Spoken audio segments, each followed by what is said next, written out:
to the mound. Meyer's going to get out of it. Cardinals can't get the ball out of the infield after back-to-back hit batsman. Strike three. That's going to end your ball game. Marlins snap the Cardinals' 5-game win streak. It's a 5-3 final score, partner. All good things come to an end. Let's start our new streak tomorrow night. Just couldn't put enough quality at bats together to get something going there. Took a shot at the end, but came up short. That's what it sounded like last night on Cardinals TV alongside Alex and T1 on BK. Just never really got that oomph from their lineup last night. That's what you thought they were lacking. Yep, they lacked the oomph in the middle of their order last night. And it's because they require so much sequencing, Alex. When you are a team that does not hit for consistent power the way that the Cardinals do, you're going to need some pretty fortunate batted ball luck that goes your way. And I'm not just talking about, like, hits that weren't hits last night. I'm talking about, like, you need 3, 4, 5 hits in a row in order to scratch across multiple runs in an inning. Look at the way that the Cardinals scored last night. This is what it's kind of taken most of the time when they don't have Jordan Walker hitting for power. In the 4th inning, you've got a Walker single. Then he steals second. He gets to third on a wild pitch. And then you have a sacrifice fly that brings him in, right? Like, that's the way that they scored that first run. And then in the 6th inning, Walker, once again, walks. You then have a single to center. Walker gets over to third, and then he scores on another wild pitch. That's what it's taking right now for them to score consistently. This lineup is going to have more success than this down the road. Like, you're going to have games where it looks really good. But overall, when you don't have consistent power sources in your lineup, and you're not the Milwaukee Brewers where they're stealing like crazy right now. They're like double your average team when it comes to stolen bases on the season. It's going to be harder for you to consistently put up crooked numbers. And I think we saw just the latest example of that last night while they were down in Miami. Alex. Yeah, I mean, I always talk about runners in scoring position. They weren't good in that spot. When Jordan Walker's not hitting home runs for you and you're not getting the contributions from the other pieces like Burleson coming up with big power or Gorman using big power, this is what happens. So I generally didn't have like this, if this would have been the last year or 2 years ago when they were trying to tell us that they could make the playoffs and compete, this would be one of those games that I'd be coming on here upset and being like, why are people telling us this team's going to compete? Yeah. But these are the lumps that you're going to take when you're a rebuilding team. And I think this is more closely related to who the Cardinals are this season rather than what we've seen early on. Like, the power has been fun, the manufacturing runs, the coming from behind late in games, all of that's been exciting. But more times than not, you're going to find yourself lacking the ability to come up with clutch plays. And if you're relying on guys like Jordan Walker or Alec Burleson or Ivan Herrera to come through for you every single night, then that's where you're going to start really falling short. So I'm with you. Like, all season long, we've talked about you're either going to have to manufacture this power by stealing bases like crazy, or you're going to have to hope to be falling into something, and that just didn't happen against the Marlins last night. Yeah, because there's not much more power to add to this lineup. But now that Walker has cooled down, as he starts to cool, and I think we may reference this on the last Redbird Report, BK, as he starts to cool down with that slugging percentage, there's not a lot of guys that are going to be able to help kind of lift up the slugging percentage to keep you like in the top half of the league. Burley's going to have decent amount of power. Herrera will have a decent amount of power. And then that's kind of it, right? Like, Wynn's not going to be a big slug guy. You hope Gorman eventually gets going. Yeah, Gorman, if he can get hot for a month, could help replace some of that. But he's so streaky, it's probably going to just even out. Exactly. And maybe there's more power in Weatherholt's bat, but we haven't really seen it yet. So they do have to live by the death by 1,000 cuts. And as we've seen over yesterday, for example, it's just too hard to live on that. And even like doing the small things that we talked about last week of, hey, they make sure they move over the runner from second to third. They have a bunch of productive outs. They take the extra base. They didn't really do that yesterday, right? You can't really rely on that to be the way that you win games. You got to be good at it. It's what helps you win a World Series eventually when you get to that spot.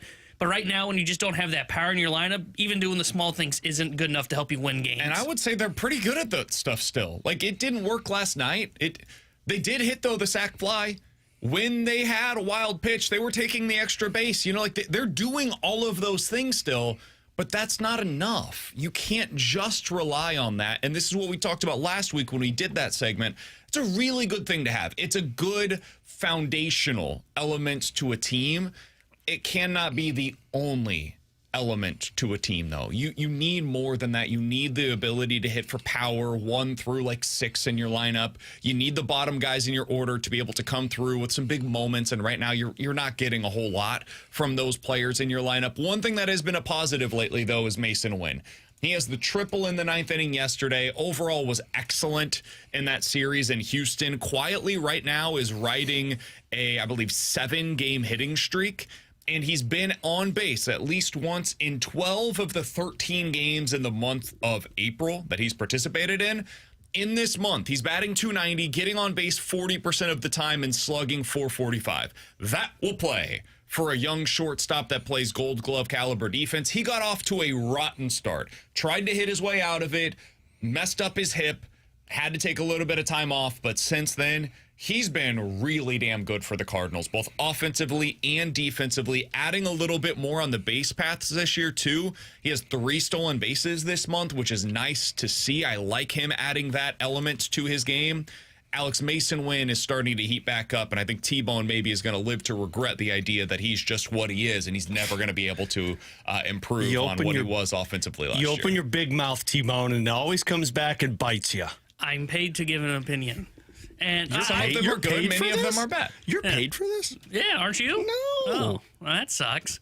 Yeah, look, I never, that's not true. I did doubt Masyn Winn. Thank you. I don't know if Masyn Winn has the upside that you think Masyn Winn has. Like, I feel like that was attacking. That was attacking, wasn't it? Really? I thought we were both teaming up on T-Bone. Well, I like to really getting back on me. No, it's a twist. It's the twist nobody expected. I think you view Masyn Winn as the guy that could be the face of the Cardinals, and I don't know if he's ever going to get to that. I think Masyn Winn is I love it when people put words in my mouth. Just kidding. Did I get to him there?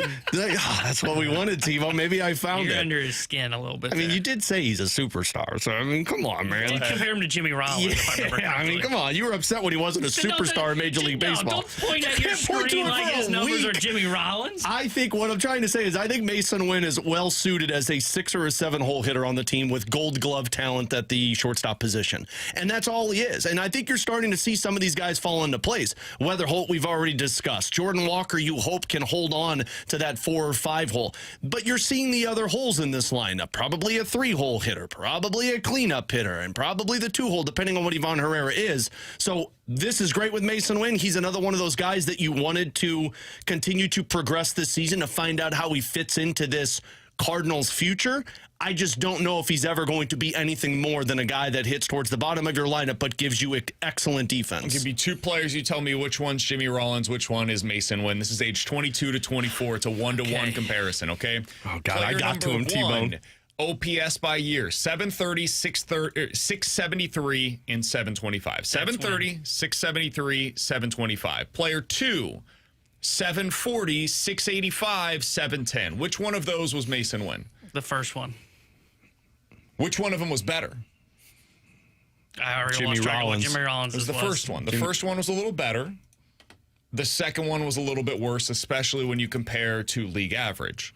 Jimmy Rollins was player number 2, who was worse in the first 3 years of his career offensively than what we've seen from Masyn Winn. Yes, OPS, very cherry-picked. Yeah. Jimmy Rollins, batting average. This is like when Jimmy Rollins by year offensively, 93, 85, 90, 102, 97 in terms of OPS plus. Did not really break out as an offensive player until year 10 when he was 28 years old, year 8. But he was a great defender and brought a lot to the table. That's Masyn Winn. Jimmy Rollins, a really good player who was able to make a difference not only with his bat, but with everything else that he brings to an offense. I think Masyn Winn has the potential to be that for the St. Louis Cardinals. In fact, I think the upside is a little higher relative to league average than what Jimmy Rollins was in his career, because Jimmy Rollins was roughly a league average hitter for his career, and I think Masyn Winn can be a little better than that. So, yeah, that's where I'm at with him. I think he's an awesome baseball player. I think J.J. Weatherholt's more likely to be Jimmy Rollins than Masyn Winn. I think you guys are overestimating what Jimmy Rollins was as a hitter. Jimmy Rollins, for his career, was a .418 slugging percentage and was 5% below league average offensively. Masyn Winn has already, in his career, basically been Jimmy Rollins. So that's where I think maybe we're disagreeing a little bit on this. Is not so much I don't like it when you what put the words in my upside mouth. is. It is more what was Jimmy Rollins and where is Masyn Winn at already? He's already basically matched what Jimmy Rollins was as an offensive contributor. Now it's about what's that upside going to be for him. I do think there's more there when it comes to stolen bases. That is something that Rollins had that so far we haven't seen a lot of from Masyn Winn. If he's able to get into that like 25 to 30 range as a stolen base guy, I think he can and should be that. That's where you unlock a little bit more of that potential. And last night was a step in the right direction. Hit the triple, saw the speed there, had the stolen base. More of that from Masyn Winn, please, because this is a team that's going to need to show more of its speed element. We'll get more into that as we go along here today on BK and Ferrario. Anything else you guys would like to? Well, I just can't wait for Wynn's MVP year after this conversation. It's going to be great. Look, I just want him to be a league average hitter, but that gives you Gold Glove defense. I've always said, like, I don't think there's a ton in that bat. Like, I don't think he's ever a guy that finishes 20% above league average. Like, I think a guy like Weatherholt is capable of doing. But if he can be league average, gives you Gold Glove level defense, you're talking about like a consistent 5-win player, which he was 2 years ago when he basically did that exact same thing. Now, Agreed. And you I don't think pay he has for the that ceiling player. of Jimmy Rollins, but that's here or there. The irony here is T-Bone's talking about how good of a player that is, and then we would get to free agency and he would say you should not pay that player. I wouldn't pay Winn, yeah. No.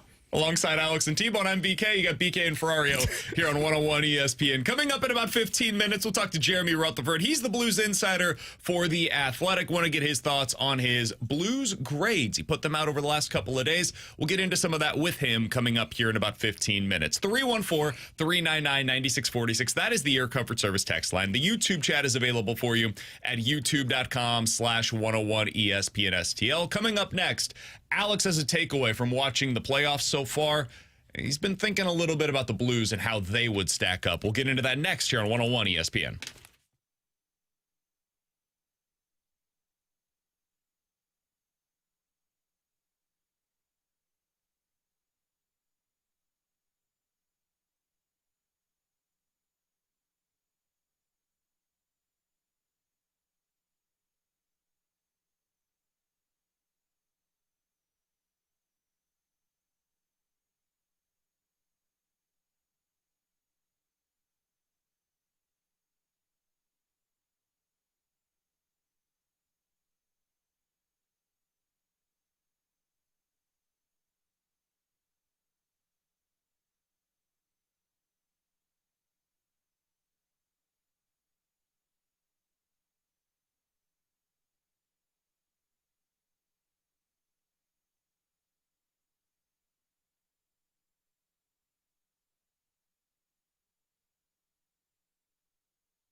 Alongside Alex and T-Bone, I'm BK. So I asked Alex earlier today, hey, the playoffs have begun for the NHL. Is there anything that you've noticed that stood out to you so far as it relates to the St. Louis Blues? Alex, what have you noticed thus far? Two things. One, your young players are going to have to be assets to the playoffs right away. I don't know if people have paid close attention, but like all of the guys that have been drafted within the last couple of years, they're all contributing. Slavkovsky had a hat trick the other night for Montreal. Wyatt Johnston continues to score. Troy Terry had 2 goals last night for Anaheim. You have, why am I blanking on I'm blanking on the kid's name right now that I told you guys in the office earlier. Regardless, the younger guys are coming up with points. Porter Martone from the Philadelphia Flyers. All of these guys are finding the back of the net. So, like, you've got to have young pieces that can jump in right away. But the bigger thing for me, I don't know if the Blues are tough enough to handle these types of teams. Last season, they proved that they were, but they did that from the Olympic break on, playing against the Winnipeg Jets. It was the most physical series out of all of them. But Vegas and Utah got beat the other night against Vegas, and the hits were like 59-27 at the end of it. Watching Philadelphia is just tougher than Pittsburgh right now. Watching Vegas do that against Utah. Watching Minnesota and Dallas play against each other. They're going to have to add some grit and sandpaper to their team because the scoring goals through the transition, the scoring goals off of the rush, that doesn't play in the playoffs. You got to have guys who can park their ass in front of the net and outmuscle the other team's defense. And I'm not sure after watching this Blues team when they were bad and when they were good after the Olympic break, I don't think they've got the size and the nastiness to compete in the playoffs. So how much do you need to change the roster then to be able to do that? Because, like, I thought they did that last year. Yeah. You got into the second half of the season, and then certainly once we got to the postseason, they played the exact style that you're talking about. And it's not as though the roster has been overhauled. They lost Braden Shin and Justin Falk, and I'm not sitting here saying but he didn't. Falk is the guy that's bringing that to the table, really. I think Foxa was a massive one for you because that fourth line was the identity line that they used really a lot we're of. saying Braden Shin and Roddick Foxa were the two guys that brought that to the table that don't bring it any longer. So they need to add 2 new pieces? Well, they need to add size down the middle. That's where I think they're missing. I mean, when you go Shen on top of Robert Thomas and Radek Fox, and they used Oscar Sundqvist a lot last season as that third line center, and we all talked about that was kind of a weak area. But, yeah, you need size down the middle because I think having a Thomas Kyrou or a Thomas Holloway and Snuggerud, that line works still. It's just those lines may not have the offensive success that they do in the regular season. But you've got to have secondary pieces that are big, that have that ability to go to the front of that. And a lot of the times, you're either talking about one of your wingers, which Jake Neighbors could be Otto Stenberg, although I don't know how he sizes up against that. Pavel Buchnevich, if he's engaged into that front. But more times than not, it's your depth down the middle. And yeah, I mean, if you tell me next year that it's Thomas, Dvorsky, Suter, and Finley, I don't know if that has the ability to go up against it. If you're telling me Dvorsky's my third line center and I add somebody in that second line spot, yeah, that's where I think you can have a little bit more success. Hot damn, we've agreed. They're missing a second line center. I've always said that. I think they've always missed. It's either the second line wing or the second line center. You need a bigger personality with grit and sandpaper at some point in that second line. The reason that I'm bringing this up is because it goes back to the conversation we had yesterday about Kyrou, where, like, to me, I think that line could work. I'm not saying they will or should do this necessarily, but I think it could work if you're able to get the right center for that line. I don't think they have it currently on the roster. And I don't think there's anybody currently coming through the system that projects to become that at the NHL level. I think you have to add somebody from the outside that can become a play driver with that size that you're talking about. The problem is that guy's a unicorn. Like, who is that player? Where do you find them? Because typically when teams have big centers that can drive offense and play up the middle and are a complete liability defensively, like, those guys get paid and they never allow them to walk either via free agency or via a trade. So I don't know where you're finding this hypothetical player, but it is exactly what the Blues are needing. It's just, I think half of the league is looking for that specific kind of player. Like, I look at Philadelphia, and I brought them up as a team that's got some nastiness to them. Like, Trevor Zegras plays as a top-line center for them, and we can all agree Zegras doesn't have nastiness to him, but he plays with Forster and Tippett, who guys that do bring a little bit edge. But their second line is Christian Dvorak, who I brought up in the offseason. What was that last year? Now, he was way overpaid, so I wouldn't have thrown that at him. But Christian Dvorak has been a really good piece for them. The Ottawa Senators, another one. Dylan Cousins was a guy that they were aggressive and traded for with the Buffalo Sabres when they traded away Josh Norris. So you're right. Like, these guys aren't available, and when they are available, like, you're paying a hefty price for them. I don't know the answer in terms of how to find these guys, but as I'm watching these playoffs first round, to me, you don't have the same edge that you had last season in terms of going up against them. Now, teams can turn it on. Like, we've seen, like, the Blues, they found it in the Olympic or the post-Four Nations break and got to that point and then raised their game once they went against the Winnipeg Jets. That's an individual performance thing, and I don't know if the guys individually on your team have the ability to do that once you get into playoff action. Yeah, I look at the fourth line. I do think the fourth line lacked any kind of an identity this year. Yeah, I'm not going to chase my tail, though, to find that. I think that's the kind of thing you can overhaul on the fly. Like, if you end up being a really good team and you get to the deadline and you're like, hey, we've got a real shot here, you can find fourth line players. That's what Colorado did for, 5 exactly. years? They would just randomly, like, piece together their bottom six once they got into playoff contention mode. And I think the Blues could do that as well. Find out what Jack Finley is. If you see something more there next year, you like what you have with him on the penalty kill, he's able to develop his game a little bit more, great. If not, then go find your fourth line center. Like, I'm not overly concerned about that. The second line center is really, to me, where they should be spending their resources. And I don't know how realistic it is to be able to get that this offseason. Well, and if you can't find the center, like Vegas is a really good example. If you can't find the center, like Brett Howden is their second line center. Does anybody know who Brett Howden is?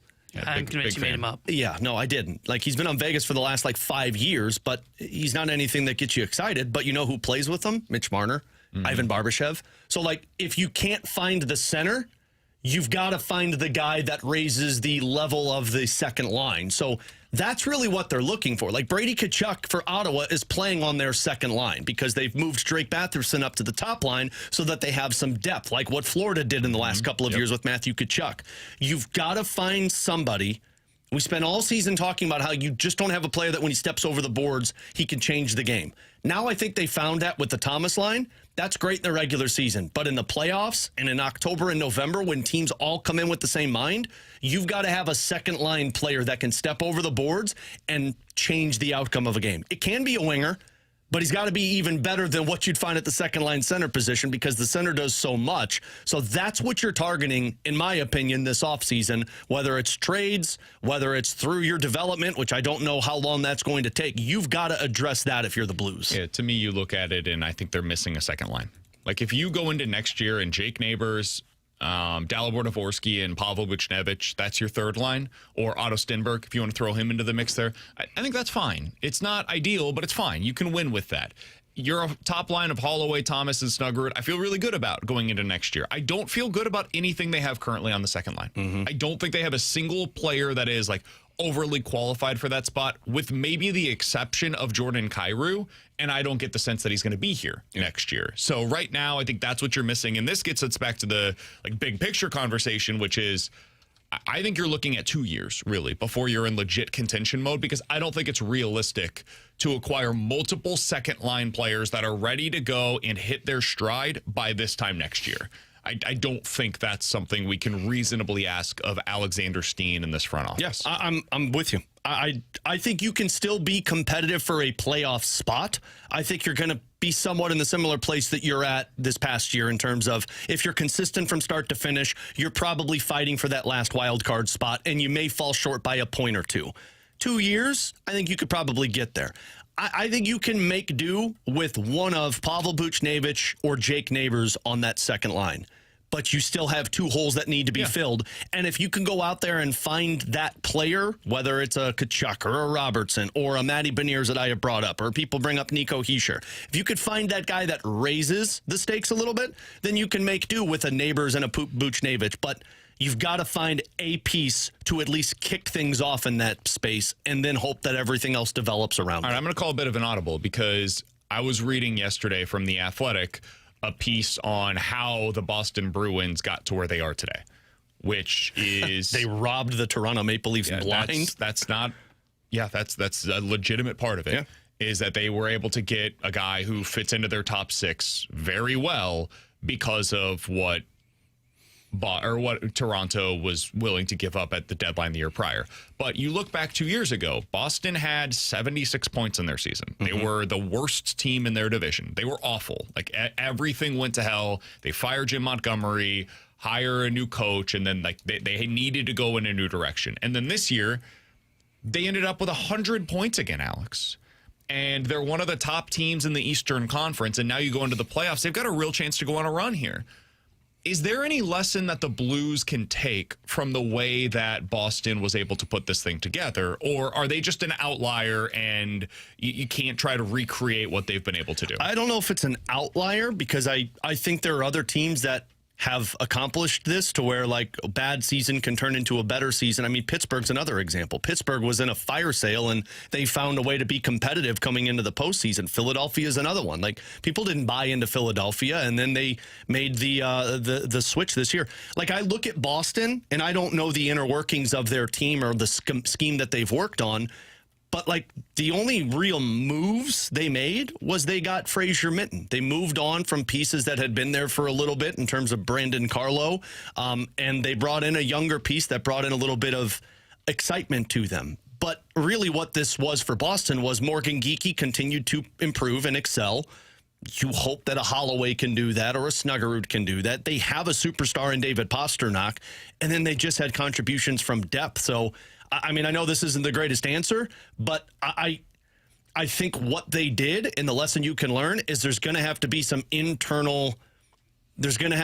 deep internal views in terms of each individual player of saying, like, I need to take my game to the next level. Because if Holloway can do that, if Snuggerud can do that, if Kyrou is here and he does that, and Buchnevich can do that. Yeah, I look at Boston and say, yeah, the Blues could put a team out there that looks like Boston and still have success. Their goaltending didn't really improve that much from last year to this year. Their defensemen are fine, but I look at their offense and I'm like, what did they do that made it such a sexy offseason? They just had guys that got better from one offseason to the other. They did that quite a bit, though. Like, Casey Middlestad is a second-line player for them. He was there last year, though. He's become a good player for them. You know, He's a guy that they have needed. Yeah. Kuznetsov they got from the Minnesota Wild last season, and he took the improvement. Arvidsson as well. He's a guy that's really helped them this year on that second line with Pavel Zacha. So when you hit on a couple of, whether it's free agent, trade, acquisitions, guys that are in the prime of their respective careers, that's a really big deal. And Middlestat was there for like 15 games last year. I think he was a deadline acquisition, if I remember correctly, for them. So he's somebody that finally got into the mix, and now he's become an important piece for what they're trying to create. And some of these guys that just took chances on to have a good turnaround. And again, that's the individual improvements. That's nothing that I think the team did better. I mean, Middlestat was minus 17 with Boston in 18 games last year. And then this season, he all of a sudden became a guy that put up 40 points and was good defensively. And I would say Arvidsson, the comparison for you would be Booch. Yeah, absolutely. You know, because like Arvidsson suddenly comes back and is a 25-goal scorer. Arvidsson was dead in the water this past year with Edmonton. Like, they basically said, we just need to get rid of this guy. And he turned it around and had a great rebound year. So, yeah, that would be the hope, I guess, if you're looking at Boston, of guys that can have rebound years. But I also look at Boston and I see the depth and the strength that they have down the middle with Lindholm and Zacha and Fraser Minten. That's where you're lacking. What we're talking about. You're lacking. If you can say Dalibor Dvorsky comfortably as your third-line center next year and find yourself a second-line center, I think things fall into place a little bit smoother. Alongside Alex and T-Bone, I'm BK. You got BK and Ferrario here on 101 ESPN from T-Degs. Please show me 10 second lines in the NHL that are better than the Blues. Guarantee you can't. I Challenge could probably accepted. show you 25. I'm going to go through it, and I'm going to have it for you in questions and answers. Coming up next, Jeremy Rutherford here on 101 ESPN.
Hey, it's BK, and it is time for you to unlock your inner champion. The place to do so is with my friends over at Victory Men's Health. Check them out today. They have 4 great locations across the St. Louis area, and you can visit them online at victorymenshealth.com. When you get over there, you can read about all of the different services that they have to offer, and there are a lot of them because it means different things for different people to unlock their inner champion. For some, it means low testosterone, that they can help you out, boost those levels back up to where they once were for you, get you back to feeling like your old self. You can also get some help with weight loss goals that you're trying to meet. Maybe it's sexual health stuff that you want to get figured out. Maybe you just want to learn more about the red light therapy programs or cardiovascular testing. You can read all about it at victorymenshealth.com. For me, it meant going in there, having a specific consultation with one of their people at Victory Men's Health. They were able to find out where my deficiencies were, where I was a little low on my levels, and they're able to get me back up to where I need to be. You can do the same at Victory Men's Health and online at victorymenshealth.com.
Tanner Hendrickson here. The Sports Center update brought to you by Saliga Heating and Cooling. Cardinals dropped game 1 of their 3-game set last night in Miami 5-3. They'll be back in action tonight. 5:40 will be first pitch as Chris Paddock takes them out for Miami.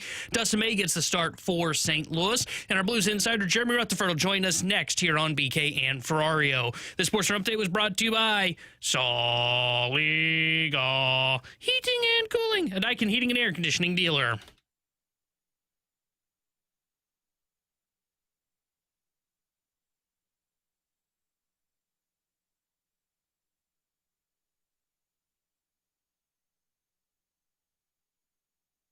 Alongside Alex and T-Bone, I'm BK. Happy to go out to the Kiley and Thompson hotline to be joined by Blues insider for The Athletic. He's Jeremy Rutherford joining us here on the show. JR, appreciate the time, man. How you doing today? Que pasa, mis amigos? How you doing? Doing great, Does JR. that mean you're in Mexico right now, JR?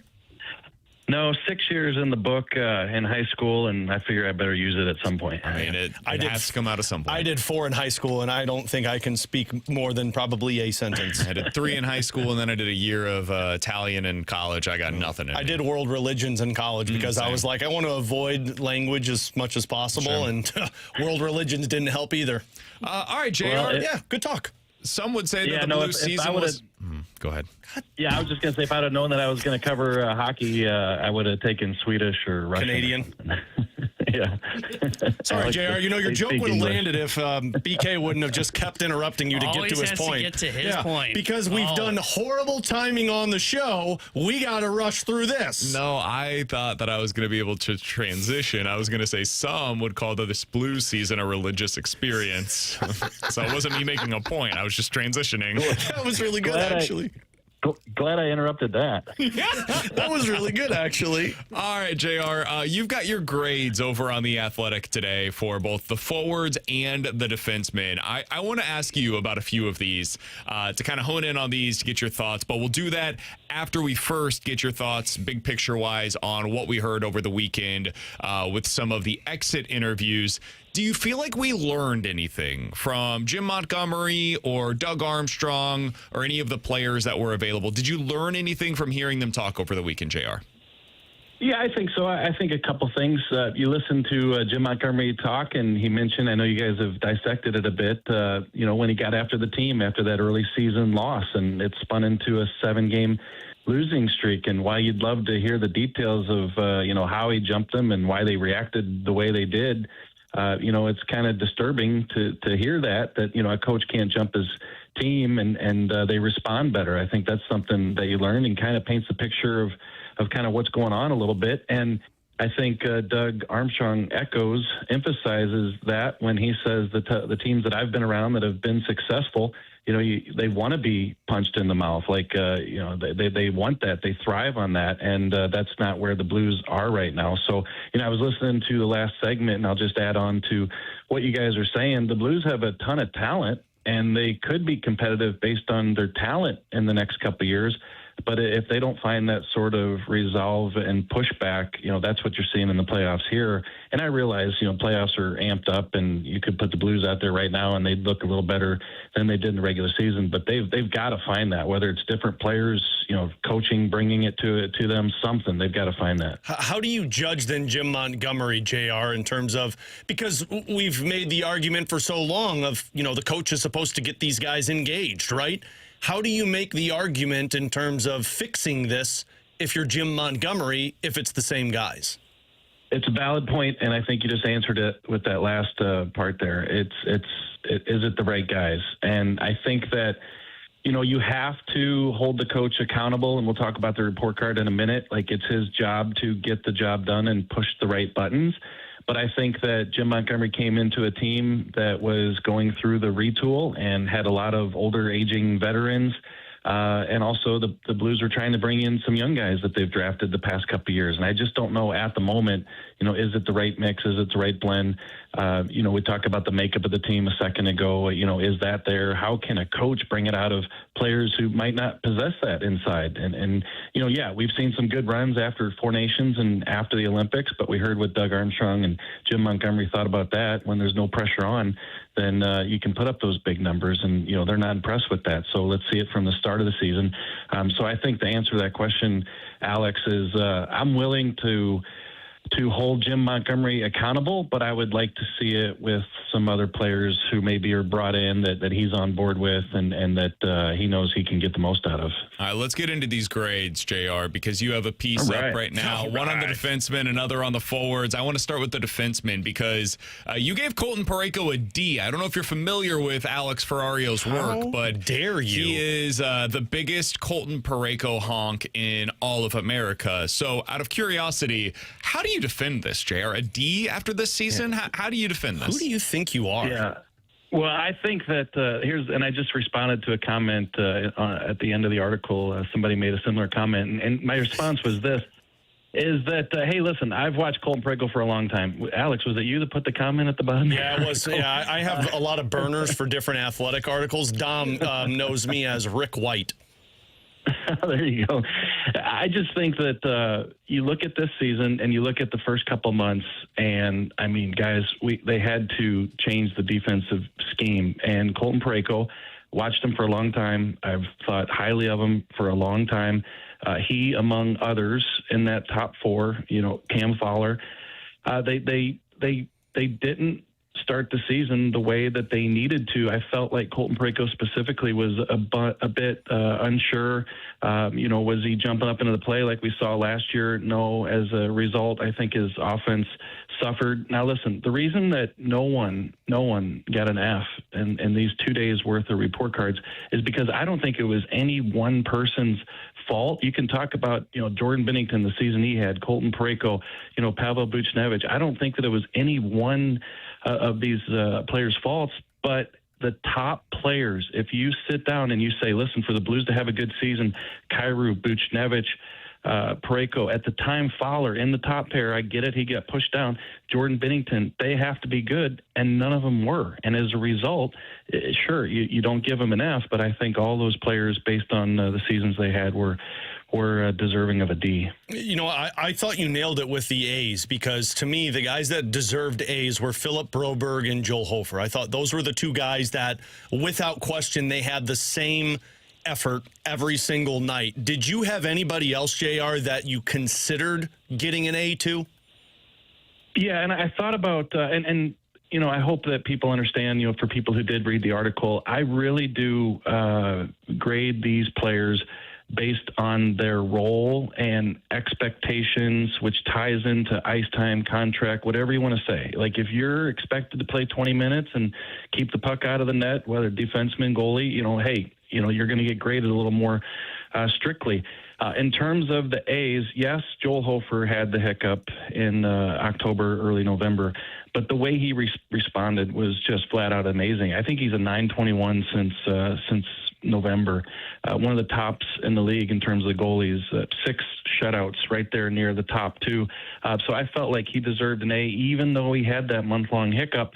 And then I thought Philip Broberg was the MVP. I wrote that the other day at The Athletic. So those are kind of the two players. You can talk about you can talk about a Lindstein, you can talk about a Stenberg in terms of their role. Still young, didn't play a lot of games, so they were in that B area. But as far as A's, yeah, Broberg and Hofer. Last question that I have for Jeremy Rutherford, Blues insider for The Athletic. You can read his full grade card over there right now for both the forwards, defensemen, and also coaching/GM. I want to go deep on the roster and ask you about a fourth-line player that I had my criticisms of this season. I like what Alexei Toropchenko has been for the vast majority of his career here in St. Louis. I don't feel like we saw the best version of Torpo this season, though. He had half as many hits as he did a year ago. You ended up giving him a C- for your grade. How would you characterize Alexei Toropchenko's season overall, JR? I think if you had a season like he did last year, and I'm not saying that he has to score 15 goals, but, he had 4 goals, kind of a step back last year. And even though he's a ferocious forechecker, I think he's one of the best forecheckers on the team, if not the best. But, last year was a little bit of a step back from the year before. And then this year was a bit of another step back. So if you could single out any one season and say he had that one tough season in a 5-year span, that'd be one thing. But these are 2 years in a row where, yes, he's laying the hits. As you said, not as many of them this year. But it just hasn't been there like we saw 3 seasons ago with Toropchenko. Again, not saying he's got to score 14, 15 goals, but just be a player that you can count on. And you think that there is no way this guy comes out of the lineup. He has, even if he's not doing other things, he's got to stay in the lineup. And I think there were times this year where you thought, okay, maybe he could come out tonight. And that just shouldn't be the case with a player who's been as good and reliable as he's been. Just don't think that you can be a fourth-line player, be a -11 when you're only playing like 12 minutes a night. That feels crazy. Yeah, I think some of that minus, though, is because they just had zero consistency with that line until they got Jack Finley. I know, but he should provide some of that. Right. It's true. But let me say this, is that, and this kind of goes back to what I was saying earlier, if you could look at that fourth line and say that, okay, 2/3 of it were pretty good, and this guy is kind of holding them back, and he had a tough season, bad season, okay, D, F, whatever. But I just think that fourth line never looked like itself. I don't care what combination of players they put in there. It just hasn't been the fourth line that we've seen in St. Louis, and I think you give them all a knock in that regard. Sure, could you give them all Ds, I suppose, but I just think that for my evaluation, I just felt like they were all average and didn't, help out each other to be the line that they could be. It was a -1 from them returning from the Olympic break on, which that was where they at least got the consistency of Finley, Toropchenko, and then it was either Walker or Pius Suter. So a -10 in the first chunk when it was, that ain't great. No, it's when not. When the games mattered, he was a -10. But you threw that line into a blender every single night. Matthew Joseph was the center for like 10 or 12 games. It's hard to have a fourth line if you don't have a center that you can rely on. Right. And also, this is a tough report card the past couple of days because the defense and goaltending was so bad. So we can talk plus minus at the beginning of the season, plus minus down the stretch, plus minus when Finley got here.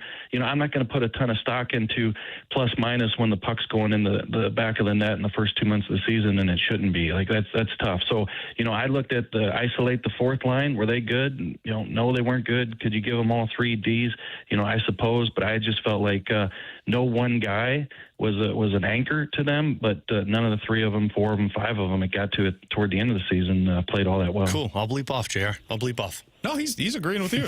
I'll be the one that's holding this team accountable, JR. That'll be my role here. Hold on the him show. accountable on the fourth line, where he's also, hey, I think they should keep Jordan Kyrou. Yeah. Again, and this isn't directed. This isn't directed at BK and what we're going back and forth on. But I guess my thought is, if we're looking at this Blues season and the prism and trying to figure out what went wrong and all that stuff, the fourth line would be 16th on the list. So there's just so many issues with this team that, I think, I like this because yesterday when the report card came out, there's a little bit of anxiety. What are the comments going to be? And at the end of the day, yesterday, people were going back and forth on whether Pius Suter should have gotten a B+ or a B. So I'll take that every single. I'll take that every single time. Don't you worry, JR. Yeah. BK is going to make sure that fourth line's held accountable. Well, my big thing with Torpo, I do think he should be held to a higher standard than the rest of the line because he makes more than the rest of the line, literally combined. Like the other 2 players combined on that line make less than Torpo does. He's going to make $2.5 million next year. If you're going to lock up a fourth line player, I think he needs to be somebody that drags the rest along with him. And I didn't feel that way about Torpo this year, but I understand. No, you're right, though. But you're right, though, and I don't want to keep you. But I just think that you're talking about he was coming off a 14-goal season, got a contract after that. He's younger. Like with Sundqvist, you're talking about twilight of the career, getting an aging contract. And you're looking at Nathan Walker, who's been a career minor leaguer, who is glad to be in the NHL, and he's producing, and he's helped that line. So I just think, is he making more? Yeah, he's making 1.5 more than those guys, and it's because of the circumstances of his age, the year that he put up a couple years ago, so on and so forth. I hear you. I need to see more. I need to see more. Can I vehemently disagree towards JR? vehemently disagree. I get that a lot. Can I get one towards JR? It's a wildly disagree. That's when you know I'm No, he doesn't do it to people he respects. Wow. JR, appreciate the time as always, man. Thanks for hopping on with us today. Fun conversation. All right. Yeah, thanks, boys. You got it. That's Jeremy Rutherford joining us here on 101 ESPN. Appreciate his time as always. We will hold Doug Armstrong accountable to the fourth line tomorrow on the podcast. There you go. Please do. We won't. Thank you. Yeah, we won't. They will have Doug Armstrong on their show, and TMA will also have him on their show. So Alex will get the sloppy seconds. Looking forward to that. Derrick Goold joins us coming up at 1 o'clock. Coming up next, questions and answers here on 101 ESPN.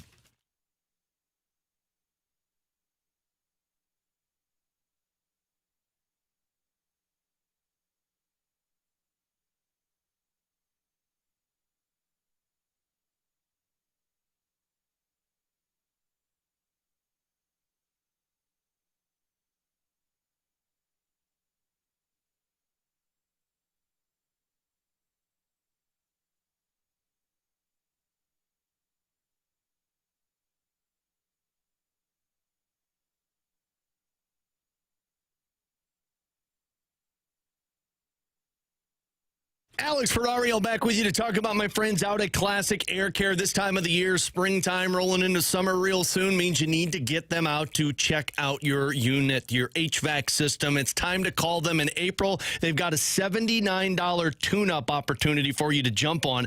But I would really recommend what they have. It's called the maintenance agreement. Twice a year, they come out, they'll check the unit for you, they'll clean it, they'll make sure everything's good to go. And if issues pop up throughout that year in the summertime, in the heat, or in the cold in the winter, you give them a call, and because you're a part of that maintenance agreement, you get priority scheduling, and they'll get out there and they'll fix it for you. It falls under that umbrella of the price that you pay, which is typically around like $150. So the maintenance agreement, taking care of you for the entire year, that's what Classic Air Care is all about. A 5-star service that has 100 of those orange vans with the penguins on the side out on the road, which means they're going to get to you within 24 hours. Don't believe me, though. I've been with them since 2016. Believe some of the other people that have used them. 5-star reviews up on their Google Plus page, like this one from Barb. Travis was great, excellent customer service, showed us and explained what he did to help us today. Very detail-oriented and helped his customers. Can't say enough good things about him. So call him today. Schedule online. Classic Air Care. That's classicaircare.com.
Alongside Alex and T-Bone, I'm BK. It's BK and Ferrario here on 101 ESPN, 314-399-9646. That is the Air Comfort Service text line for questions and answers. If you guys have any questions, go ahead and get them in right now on the Air Comfort Service text line. From the 314, Alex, Ottawa is already down 0-2. No, Brady Tkachuk is not going to get traded this offseason if they get bounced in the playoffs. Personal pet peeve. I can't go against saying it. They're down 2-0. Is Brady Tkachuk already out the door? I'm not even going to address that. No, he's not. Brady Tkachuk will only get moved if Ottawa says we're getting a piece back that makes us closer to being a Stanley Cup contender. Even if Brady comes to them. Doug talked about this in Saturday's availability where, the Thomas stuff. He's like, look, this is a 50-50 partnership with the players and the ownership group. The players have every right to walk up to us and say, we want to be traded. We have every right to look them and say, no, you're under contract. So now all of those are just words, but I don't see Brady Tkachuk going to Ottawa and saying, trade me right now that they were in the playoffs if they get swept. Carolina is probably the favorite from the Eastern Conference to make it to the Stanley Cup final. So no, I don't think Brady Tkachuk is gone. I think if you want to talk Brady Tkachuk trade rumors, it will be next year's trade deadline and next year's offseason. From the 618, if J.J. Weatherholt has a career similar to what Dustin Pedroia put up, would you consider that to be a failure? Absolutely not. My God, Dustin Pedroia was, unless I'm misremembering this, prior to his injuries, that dude was awesome. Rookie of the Year, MVP, All-Star, top 10 MVP plus Gold Glove off-season. Didn't have as great of a year. And then All-Star plus MVP, 7th place finish, Gold Glove, and then Gold Glove the final season. Yeah. I don't think we should be talking J.J. Weatherholt. We should be talking Masyn Winn is probably Dustin Pedroia. If J.J. Weatherholt has a career similar to Dustin Pedroia, you are thrilled. Yeah. You won the lottery. 15% above league average, OPS over 800 for his career, 15 homers, 15 stolen bases every season, and you can write the production in pin toward the top of your order. You can win a World Series with that guy at the top of your order. Yeah. As Boston did. So multiple times, right? I think you're thrilled if that's the direction that this goes. Mm-hmm. Yeah, I'm with you. That'd be a huge win for you. I mean, that's a hell of a player for his prime years. Unbelievable. And he was even a good player towards the back end of his career. And he dealt with injuries. Yeah, until the injuries finally got a hold of him. But he was one hell of a baseball player. Yeah, no, very much not a failure at all. If that is considered a failure to you, then you're probably going to be disappointed. You need to find a different sport to enjoy. By J.J. Weatherholt. From the 314 questions and answers, guys, do you think the physical and mental load of catching has a negative effect on Herrera? If so, would you consider just moving him to DH or first base? I don't know that we have any ability to know that just yet. So I also wouldn't do that in season. I think you're also going to mishandle him if you just take him away from the catching responsibilities in the middle of the year. I think if you're going to do that, you will let the whole season play itself out. And if his offense is dipped and he talks about it with you honestly, then you can address that in the offseason. Just for what it's worth, the numbers would actually indicate the opposite. So far this year, as a catcher, he's got an OPS of 900. As a DH, he's got an OPS of 600. Now, it's a small sample size on either end. It's 9 games as a catcher, 13 as a DH. It's basically he has an extra base hit as a catcher. So I wouldn't write home about this, but yeah, I don't think that's the case. Yeah, I wouldn't be overly concerned about it from the mental side. I think he will be able to handle that. I also just think he's and I don't have anything to confirm this, but my gut on him is he's just a natural hitter, right? He could wake up, not look at the scouting report, and pick up 3 hits in a game. Agreed. The one that would concern me more, and we haven't seen it yet because he hasn't taken any of these a lot, it feels like, is those nicks and crannies of those foul tips that catch him in the leg that start to make him sore. The physical side of things could potentially wear him down as a catcher. Alongside Alex. Before you break, can I give the second line stat? Or did you want to save it for another segment? Good. Because somebody said that, show me a better second line than the Blues. Oh, I found it. 21 teams this season had more points than what the second line produced. And I did the second line of Buchnevich, Kyrou, and Neighbors. They produced a total of 115 points. 21 of the 31 teams produced more than them, and somebody snarkily... In terms of their second line? In terms of their second line. And somebody snarkily is probably saying, well, Jordan Kyrou didn't have a good season. If you were to give him 70 points this year, that line would have produced 149 points. 14 of the 31 teams outproduced their second line in terms of other teams' second lines. Montreal, New York Islanders, and Philadelphia all outproduced that line with Texier, Braden Shen, and Porter Martoni on that line. All 3 of those guys played a combined 45 games with their new teams this year. Yeah, it's not great. Yeah, your second line is bottom 5 in the National Hockey League in terms of points. Coming up in 15 minutes, we'll dive into some NFL quick hitters. But next, the Cardinals have got to get more aggressive on the base paths. Is it something they'll really consider, though? We'll talk about it next year on 101 ESPN.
Alongside Alex and T-Bone, I'm BK. So coming up in about 10 minutes, we'll dive into some NFL quick hitters. News from Mizzou.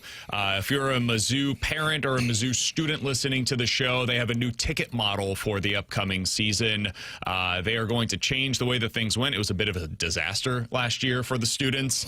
They're going to do loyalty points this year. It starts based upon your seniority. So if you've been at Mizzou for 4 years, you're most likely to get the tickets. You continue attending games, and you'll earn more of those loyalty points, which helps you get to the Mizzou basketball games, for example. And then the students will only pay for the games that they go to. If you go to every game, they say it's going to cost you about $250. It's a smart way to go about it. I'm glad Mizzou was able to fix this. That's the news on the Mizzou front. I know there were a lot of Mizzou fans that were very frustrated by the way that everything went last year for the student tickets. All right, Alex, on the Cardinals side of things, we saw something yesterday that ultimately, I believe, led to a run when it was the double steal from Walker and Winn.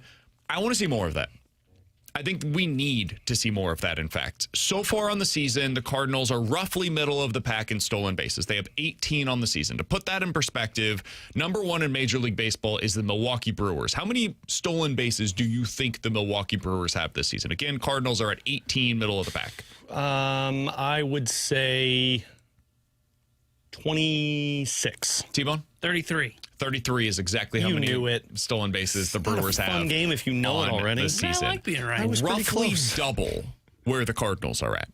The Brewers are not a team that hits for a whole lot of power, and they know that. They came into the season knowing exactly who they are and what they're going to need to do in order to make up for that lack of slugging. They did this last year as well when they had 165 stolen bases on the season. Meanwhile, the St. Louis Cardinals were in the bottom half of the league with 89. So they doubled you up. In other words, they were standing on, more or less, second base most often without having to have anybody else move them over about 80 times more often than the Cardinals were.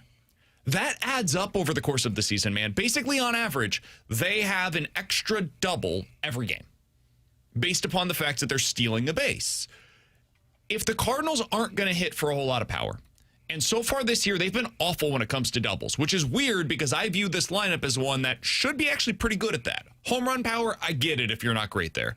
But JJ should be hitting a bunch of doubles. That should be a Walker thing. That should be a Gorman thing. I think Masyn Winn should be pretty good when it comes to doubles. Yeah, like this lineup should profile really well. Hell, even a guy like Victor Scott, I would think he would be somebody that could get a bunch of doubles just by legging out what would otherwise be a single for most guys. You got to hit the ball to do that. Yeah, I was going to say, not bunt. If the Cardinals are going to find a way to become better than people expect, I think you can look at the stolen base number at the end of the season. And Alex, I think they're going to have to be top 5 in Major League Baseball. Yeah. In order to make this work. And right now, they're closer to middle of the pack, which just isn't good enough, especially in a division where you already find yourself behind the Reds, the Pirates, and the Brewers. You're not as good as those teams as is. You're going to have to find your little edges somewhere. Yeah, there's only one way if your slugging is not going to be there, and that is to be aggressive and make sure that you're putting yourself in prime position to score. Early on in the season, we saw that. You saw Weatherholt getting on base and putting himself into position so they could score runs right in the first inning. Victor Scott was bunting to get on base, and then he was just causing chaos out there. I don't feel like this team, when they get on base, looks at it as every single chance we get, we're going to start to steal. I think there's some trust that they're going to move the runners over and they're going to come up with the big hit. And I don't think the Milwaukee Brewers play with that type of trust. I think when the Milwaukee Brewers get on base, they're like, we are going to steal on you. And guess what? We're probably also going to get the hit, but you can guarantee that we will find ourselves at second base before you throw the next pitch. They're going, man. That's the mindset that the Cardinals need to have. Like, I think when you've got guys like Winn and Weatherholt and Victor Scott on top of a guy like Nathan Church when he's playing in left field, or even if it's a Jose Fermin, I'm stealing bases as much as possible. And I know it might be ugly if I get thrown out an awful lot, but that to me is the DNA of how you win if you're this Cardinals team, because you just don't have that power that's going to outperform what your legs and your mindset can do on the base paths. There is a fine line between aggressive and reckless. I would like them to find that line. Like, get up to that line and at times even step over it. I was going to say, you got to cross it at some point to find where the line is, and I think they should. And I think the Cardinals are, and I don't think this is a manager problem. I think it's a player problem. I think the Cardinals are at times too cautious when they get on the base paths where they're like, I don't know, is this the right moment to take that base? Take it. Yep. Go. See where that is and then learn where your limitations are. Because the only way you can learn is by testing it. Because I think Jordan Walker is learning, I can just take second. Like, I can just run whenever I want to because that guy has ridiculous speed. And in the minor leagues, he was able to use that as a big part of his profile, right? Like, you look back at his minor league numbers, this was something that was there for him. I think J.J. Weatherholt, we've seen, all right, he's going to be aggressive on the base paths. Masyn Winn should be that more often. I think Victor Scott should be that all the time. Anytime he's on, just go, dude.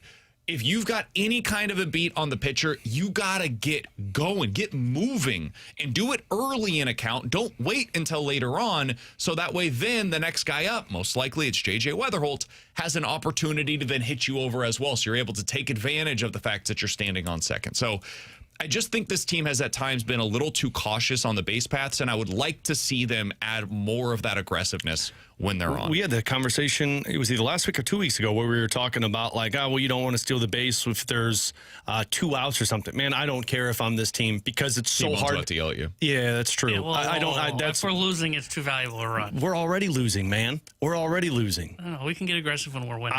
I think if I've got the right guy on base, like, don't do it with Pedro Pajes at first and 2 outs, but if I've got the right guy on base and there's 2 outs, I don't care. I think you need to run with the speed factors that are on base. Yeah, if you're going to increase this, you almost do have to go with reckless abandonment for a time being. And I know that sounds weird to say, but I think it is just all right, I'm going the moment he goes on that first pitch, right? I've gotten to first base and I'm just going. I'm not waiting on a tell. I wonder if that's part of this for the Cardinals, and I would have no idea because we haven't had a conversation with the coaching staff. I wonder if they're almost kind of too fine in what they're looking for a steal. And what I mean by that is they're looking to see if the pitcher falls into that habit. We hear all the time about how Stubby Clapp at first base and the coaching staff are looking for tells, right? Well, the pitcher may not give you that tell in the game. So you have to almost go off of your instincts, which is, all right, the moment he picks up that front foot, boom, I'm going. He may not have done the classic, all right, he's going to get into his he's going to get into the stretch, and he's going to pause for 3 seconds, and that's when I go, because after 3 seconds, he immediately decides to go. No, they may not be doing that. They may be altering their timing when they're coming to home plate. I wonder if that is part of it. They're almost kind of too fine in what they're looking for to try and steal the second base. From the 314, MLB Network did a really good breakdown the other day of how the Cardinals are also doing a good job of tagging up from first. It's not always stolen bases, 100%. They have been a pretty good base running team, but you have to be nearly perfect in all of these other areas to overcome the lack of strikeout stuff that you have as a starting staff, the lack of power that you have as a lineup. And when you don't have those two things, which are arguably the two most valuable things in the modern game of baseball, you've got to make up for it in other areas. And that means tagging up from first. That means playing excellent defense, which the Cardinals have for the most part this season. And it also means adding some value via stolen bases. That's got to be a big element of this team. Like a part that you look back on and you're like, oh my God, the Cardinals were top 3 in Major League Baseball in stolen bases this season. I didn't see that part coming. It hurts. It's hard. It wears on you over time. You have to be willing to take some of those outs on the base paths. That's going to be part of it because you're not going to get there every time. You're going to have like an 80% stolen base percentage. So 1 out of every 5, you're going to get caught. You live with that because what you're able to get by standing on second instead of first is an opportunity with a runner in scoring position. And this team needs as many of those chances as they can get because as we've seen, to cash those in, sometimes it takes 2 hits if you're standing on first base. And it's just not consistent in Major League Baseball nowadays because of how many strikeouts there are. And the Cardinals don't even strike out that often. As a team, they're like middle of the pack this year. In strikeouts, they don't hit for enough power to take advantage of some of this stuff. All right, coming up in about 15 minutes, was there anything the Blues could have done this year to save the season? I'm talking about from a president of hockey operations / general manager perspective. We'll get into that coming up here in about 15 minutes. NFL Quick Hitters next here on 101 ESPN.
Alongside Alex and T-Bone, I'm BK. You got BK and Ferrario here on 101 ESPN. All right, boys, let's dive into some NFL quick hitters. You guys getting excited yet for the NFL draft? Zero excitement. Yeah, T-Bone? No. Really? Could not care less. Do you not care about Arvell Reese, David Bailey, Jeremiah Love? These guys don't do anything for you? No. Okay. No. And frankly, the amount of people that are trying to make me excited about it makes it less exciting. So you don't like it when BK's like, guys, I'm so excited for this year's draft. I find the top 10 so Every interesting. time he just automatically auto types NFL quick hitters, I'm like, oh God, more draft talk. In all honesty, though, like I watch the draft first round. Like I'll watch it because I'll be curious where guys land and what teams do. But my excitement comes from, do teams make trades, move up, get aggressive, do roster players get moved? It's not as excitement of like, ooh, I wonder if this guy's going to go there. And it might just be because I don't have a team that I root for. Yeah, for sure. Mine's just the generic NFL draft. I do think this is a draft where you could see a lot of movement. A lot of movement up and down, because I get the sense, Alex, and this is not like I'm not hearing these things, just reading and listening to the insiders that seem to be hearing things. I don't think it's going to cost as much as it normally does to move up or down. And I think the first real window into that was the Dexter Lawrence deal, where we saw the Bengals give up the number 10 overall selection for a nose tackle in his late 20s that they're going to have to pay $28 million a year. That is not your traditional pick that you would see change hands for that kind of a deal. Normally, if you were going to see that kind of a pick, you'd see like the Bengals get back an early second round pick as well. And they didn't in that deal. So I think what you could see is like, it'll be 75 cents on the dollar to move up this year for the draft pick math that you would normally see posted on the draft board, where it's like, all right, they gave up 10 and 25 to move up to 3. This year, maybe it's like they gave up 10 and 55 to move up to 3. And I just think it's going to be a very different calculus for a lot of these teams. So I think you're going to see a lot of those trades. I also have no feel for who's going to go where. Like normally at this point, we have a pretty good idea on like the top 5. I don't feel that way at all today. I think at number 2, it's between 2 players. David Bailey, the defensive end out of Texas Tech, and Arvell Reese, the outside linebacker edge rusher out of Ohio State. That's where things really kick off. And then at 3, I have no clue what Arizona's doing. They might trade out. They might take Jeremiah Love. They might take one of those edge rushers. Or maybe they go with an offensive lineman. I truly have no idea. And now Tennessee, it seems like, is thrown into flux, where some people think for sure they're taking Jeremiah Love, the running back from Notre Dame. And others are now saying they're not even interested in Jeremiah Love. That's not even something that's on their board. They want a defensive player to go along with Robert Saleh. That's just in the top 4. We don't know. I find this draft to be pretty fascinating. Yeah. Because of all the movement and all the different ways that it could go. Well, and that's the part that I always look forward to on draft day. And it sometimes feels like a dud when there aren't as much trades. But I'm with you. Like, I feel like there's an uncertainty. And this draft just doesn't seem like it's got that it factor. Like, it doesn't have that excitement that goes into it of, oh man, where's this? And maybe it's just because it's defensive heavy and offensive line heavy versus wide receivers and quarterbacks and whatnot. But I hope that's the case, because when you get that type of wheeling and dealing, like that trade with the Giants and the Bengals, that was exciting. That's exciting on both sides. It's where you see win-wins. That's what I hope we see more of come Thursday. Yeah, I just find it so hard to get invested in this draft. I understand what you're saying of like, we just don't know what's going to happen. We don't know what's going to happen because it's not a good draft, which makes it hard for me to really get invested into it. And it's because of what you said, Alex. There's not the premier positions like top end, like draft this guy, he's going to be a stud. And that's like the quarterback position, where there's only probably one going in round 1 in Mendoza. There's one elite running back that's interesting. There's a lot of decent receivers, but there's nobody that like you draft them and you're saying, man, I'm getting the next stud that's going to come in here and change the course of our franchise. And it's kind of the same with the edge rushers. And the edge rushers aren't doing a whole lot for me either. And there's like 1 or 2 that are really that interesting up at the top of the board. Who's the third one? Arvell Reese. I would say you can add in David Bailey, and then I think Ruben Bain is one of those guys. I think that's fair. Okay, so there's 3 Ruben there. Bain just went on a historic run in the playoff. I've got to include him here. He has T-Rex arms. I have no idea how it's going to go in the NFL, but there's a chance that he's really good. Yeah, so overall, we've come to conclusions, 5 really good players from those premier positions? Premier positions, like yes, elite. but that's what I find interesting as well, is like, what do you do with Jeremiah Love? He's not a premier position, but he's an elite player. He's got a chance to be one of the top 5 running backs in the NFL starting next year, and this is a league where the running back has become more valuable in recent seasons. What do you do with Caleb Downs, who has been one of the 5 best defensive players for 3 years in college football now? And now he's just like sitting there, maybe available at like 10 overall, and he's a safety. Safety has not traditionally been valued that way, but also in the NFL now where you're playing all this too high stuff, where you've got to be able to attack the run with your safety. They've got to be able to fill the gaps. That has become more valuable. Linebacker, Sonny Styles, traditionally not a super valuable position. Ask the 49ers how valuable Fred Warner is, though, and how much he changes what they're able to do defensively. So I know I'm giving kind of the hard sell right now, but not revving my engine over here. That's fair, and I can't tell you what you should feel about this draft. For me, though, I look at this draft, and I think it's kind of symbolic of where the NFL is right now. Like Kenyon Sadiq, a tight end out of Oregon, really fun player, man. Like 6'2", crazy athleticism, reminds me a lot of Vernon Davis when Vernon Davis came into the league.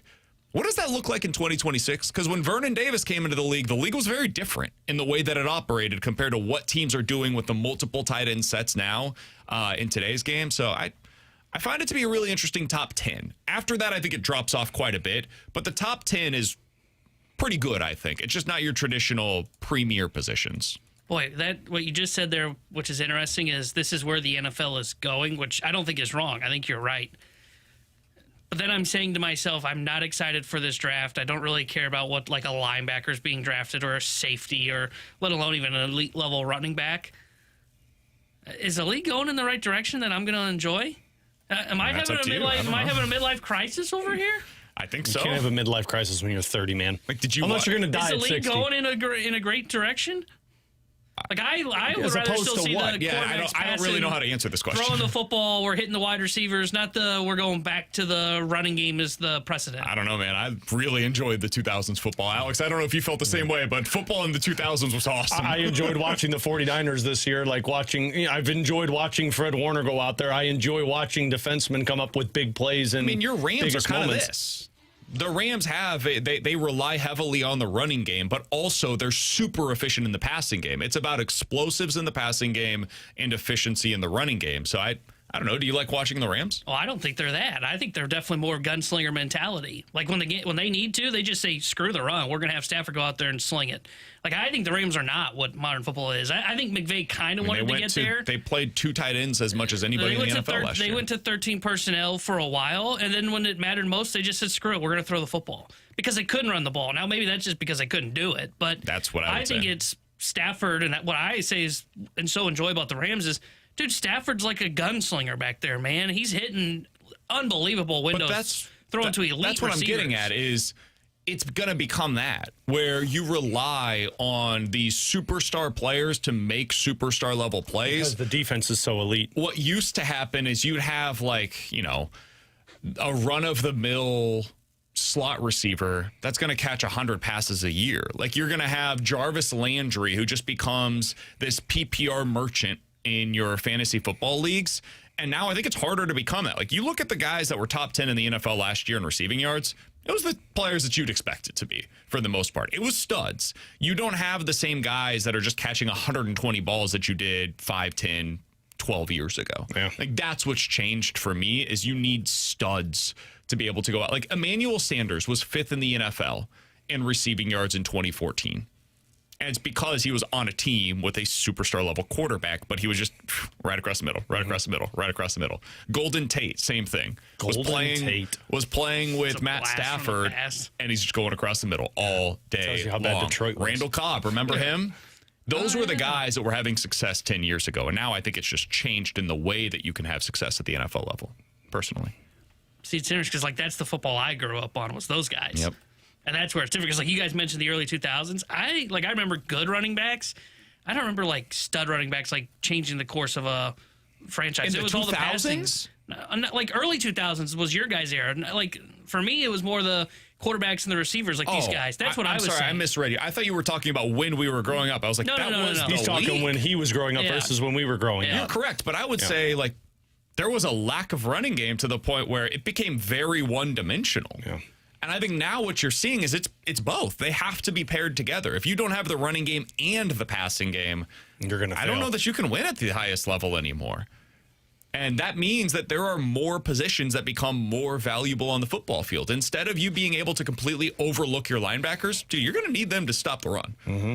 Otherwise, you're going in the wrong direction, and teams will just take what they're giving you. Good luck going up against Seattle Seahawks next year. And then if you can't stop the run, they're going to find a way to throw it over your head. And if you don't have those pieces as well, like I know Detroit's not at that spot anymore, but that's what made Detroit so dangerous a couple of years ago. They had the quarterback that could make the pass to Amon-Ra St. Brown or Jamison Williams, but then they'd also run it down your throat with Jahmyr Gibbs and David Montgomery. Look at the Bills when they were at their best last year. It was running it down your throat with James Cook and then hitting you over the top. Yep. Look at what the Patriots were doing at their best last year. We're running it down your throat. We've got a two-headed monster in the backfield, including one guy that can break off an 80-yard run at any given time, and then we're throwing it over the top with Drake May as our quarterback. Yeah. Don't forget, all of these teams have a quarterback that can run as well at any time. Trevor Lawrence with the Jaguars last year. It was Travis Etienne with the running game. And then we're going to throw it over the top with some of these guys that we've got. Look at what the Packers... That's a huge part of it. The Packers couldn't do any of that. Oh, man. The quarterback can't throw. Nobody can catch. Yeah. Defense sucked. Defense wasn't very good. Somehow their defensive coordinator got a But the Bears were great. Yeah, Bears were that team, too. Yeah. Caleb they Williams had a good was able to throw game. it. They were able to run the football, and then they could, they just... They didn't those have teams either. had the dual threat, and that's what this is now. And frankly, I love it. Yeah, I think we are getting back to where we were in the mid-2000s. Not mid-2010s, but mid-2000s, where if you've got a stud quarterback and you pair that with a really good running game, that's the formula for success nowadays. So that gets back to the conversation about what if Jeremiah Love is the best pick at number 3 overall? Well, they don't have the stud quarterback to pair with it, though. Agreed, but I don't think there's a chance for them to get it here. So is it more valuable to go ahead and take Jeremiah Love, or... do you reach for one of these edge rushers or an offensive tackle that might have to kick inside to guard or go get yourself a linebacker? Like I think it's defensible in this year's drafts to take Jeremiah Love 3. I know it sounds crazy. To me, that's buying a mattress before you own a home. Like, what's the point of having this if you're not going to find the quarterback? Because you're saving up to get the home. Like, if I'm the Arizona Cardinals... But if you don't find... the quarterback for 3 years. Yeah, but their goal is to get one next year, because next year's NFL draft should be a really good quarterback draft. I have no idea if they'll get it right. They may end up missing then, but this year you're not getting it no matter what. I just feel like you do that move, you're stuck looking for the guy that actually makes the engine go, and if you never find it, you've just wasted that third overall pick. That's the case no matter what. That's the case if you take an edge rusher or a tackle or a receiver or a guard. Like, it doesn't matter who you take. If you get the quarterback position wrong, you're going to fail no matter what. Sure, but if I'm drafting a franchise cornerstone defensive player, then I can continue to build. How sure are you that any of these guys are that? I'm not. The same amount of certainty I have of me finding the quarterback at the same time frame as me drafting this running back at 3rd overall. Yeah, see, to me, I have to worry about the quarterback thing later. And right now, I've got to get the best player that can help me for the next 5 years. And if you believe that player is Jeremiah Love, and I understand that you're probably wasting his rookie year, and that sucks, the way that the Raiders did last year. But how do you think the Raiders feel right now about, hey, we've got Ashton Genty, and we've got a young quarterback. And wasn't Brock Bowers a high pick before they had a quarterback? Suddenly it's looking pretty good for us. And if you're the Cardinals, all right, we've got Marvin Harrison Jr., we've got Michael Wilson, now we have Trey McBride as well, and we've got a good running back in Jeremiah Love. I can add a tackle or two next offseason. I add in the quarterback. Now suddenly our offense is ready to go. It's hit the ground running with that. Kind of similar to what the Chicago Bears did, where they've got all of these weapons, they add in the quarterback, they figure out the running game, now they're ready to go. I think it's defensible. I know they're going to get a lot of crap on Thursday night if the Cardinals take Jeremiah Love 3, because what Alex is saying is fair. It's a reasonable argument. My other side of this, though, would be I think there's a case to be made that the best pick for them is Jeremiah Love this year, even though it sounds crazy on the surface. All right, coming up next, was there anything that Doug Armstrong could have done to save the Blues season? We'll talk about that here on 101 ESPN.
Tanner Hendrickson here, the Sports Center update brought to you by Saliga Heating and Cooling. Cardinals fell to the Marlins yesterday 5-3. Game 2 of their 3-game set in Miami is tonight. 5:40 will be first pitch. Chris Paddock will be on the mound for the Miami Marlins, and Dustin May will get the start for St. Louis. The Sports Center update was brought to you by Saliga Heating and Cooling, a Daikin heating and air conditioning dealer.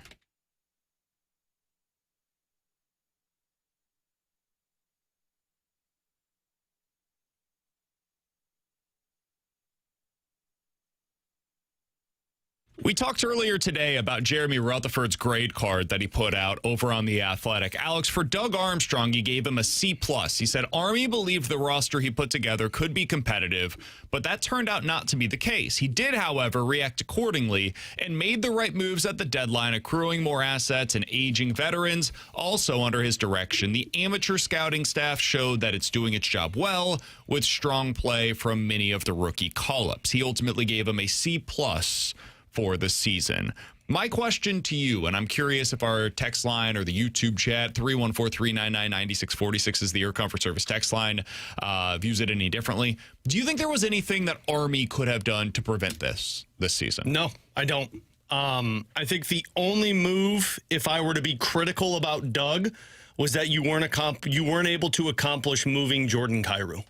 Because I think that was a task that they set out and they were unable to accomplish this offseason. We heard the rumors surrounding him. They moved Bolduc instead. They got a good defenseman in return. I actually saw the C+ and I disagreed with it. I thought I would have given him a B+ at best. I don't think he gets into A because you missed the playoffs. But, man, I looked at what took place this season. He did everything that you would have asked a general manager to do for your team. He made the necessary trade to address an area of weakness, which turned out to be beneficial for them at the end of the season. He added 2 centers to the depth that you had. One paid off handsomely, and the other one didn't, but you still got a decent pick back and a prospect in return for Bukestad. And then the part that I actually value most with what Doug Armstrong did this season was that he didn't make an overly aggressive move to try and address the problem. He didn't see the struggles and say, well, I'm going to go make a trade to make this team better. I don't think a trade was making this team any better this season. Sure, you could go out there and find secondary pieces, but what's saying that piece you would have traded for came in and acted as a second-line player for you? I think if anything you would have acquired would have been a third-line piece at best, and I don't know if I would have wanted him to mortgage future pieces for something that would have just put a Band-Aid over a bigger problem. So I looked at this, and you killed the deadline to be able to get 2 first-round picks and 1 unprotected that is now another lottery pick for Justin Falk. You moved off of those contracts, and in all reality, he let it be so that the team finished out like they did. Sure, you wish they would have gotten a better pick, but I think he gave a great answer to that. He said, like, I told the players, we're putting young guys into positions to succeed. We're planning on this being a bad year. It's your job to turn that the other direction, and they did. I thought he did a pretty good job this year, including last offseason. I think the Pius Suter contract, you look back on it, you're like, yeah, pretty good. Wasn't perfect, but pretty good. There's no trade protection involved with it. It's $4 million. If you want to trade him this offseason, you absolutely can. I think he did a good job in not selling Robert Thomas at the trade deadline, holding and seeing what it looked like the rest of the way. And now you have another opportunity this offseason, if you choose to do so, to take on some of those trade offers. I would imagine the price is higher today than it was 2 months ago. And side note to that, I think he did a great job of getting a really good return for Colton Parayko. Yeah. It just was unable to follow through. He did his job. Parayko did what he got a 9th overall pick and a first-round pick for Colton Parayko. And let's not forget, he got a good contract for Philip Broberg prior to Broberg having an extended stretch where he was an excellent defenseman for the Blues. I think he mostly was really good. I go back to the Cam Fowler contract, though. That's bad. That's not good, man. $6 million a year on a multi-year contract for a player that was not good this year, and you rushed into it again. You should be looking at it right now where Cam Fowler is hitting free agency this offseason, and there's no way he's getting $6 million a year after the season he just had at 34 years old. So that would limit my upside, because that doesn't just impact right now. It impacts future seasons as well and limits what you're able to do. It's not the end of the world. It's only $6 million, but it's not nothing. So that to me would lower it to like a B- for the season, because he'd locked in somebody that's going to impact what he's able to do next year. Yeah, I mean, to me, and this should surprise nobody, I'd put it to be determined next to Cam Fowler because I think Cam Fowler massively suffered from playing with Logan Mailloux, who wasn't ready. Even if you believe that to be true, though, he still rushed into the contract extension. Sure, when but it wasn't necessary to do so. I'd like to see what it looks like next year when you don't put him in a position to have to teach a young defenseman, because if you look at what he did from the Olympic break on, much like a lot of players did, I actually think his defense got much more improved and he provided more offense. What do you think you would get in the open market this offseason if you had not signed him? Probably somewhere between $4 and $4.5 million. And instead you have him at $6 million.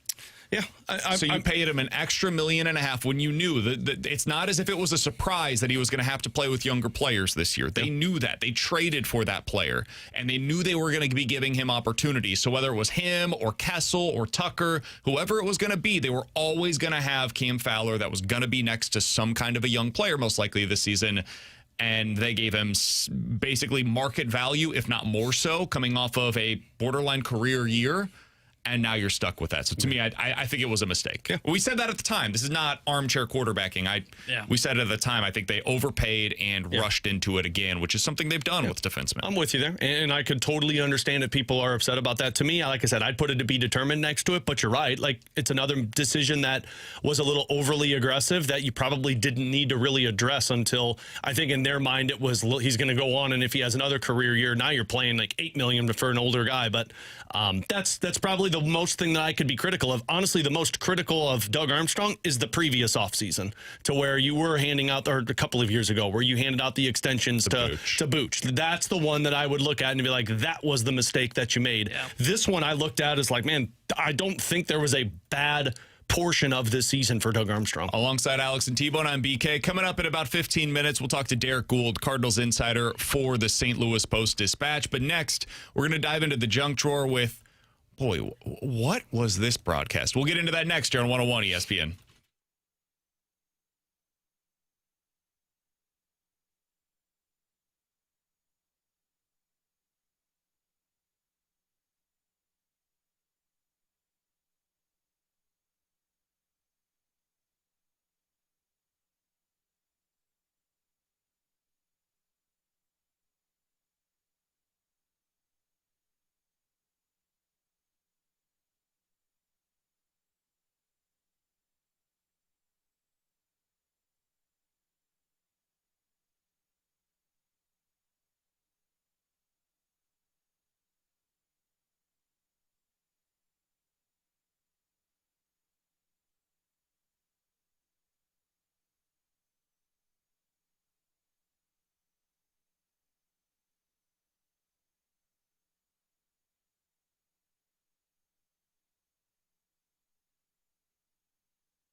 All right, Alex, let's dive into the junk drawer. It's the postseason for the NHL. That means you've got the best and the brightest working on these games, right? It's going to be amazing. The broadcasts are going to be pristine, and they're going to have everything down pat, except for when Buffalo's on there.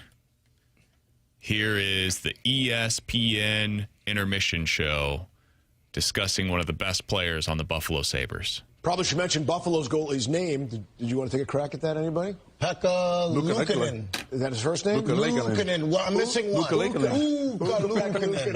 Or his friends call him UPL. Nothing wrong with his game either. No, exactly. I noticed you guys all talking about it. Nobody mentioned his name. Want to stay away. So much was wrong with that. One, showcasing the lack of prep from your two analysts that literally don't even know the goaltender's name. And two, if I'm Steve Levy, that's the question I'm going to throw at them. You guys want to take a crack at saying this name? He was trying to be funny. Like, how about make him spell it?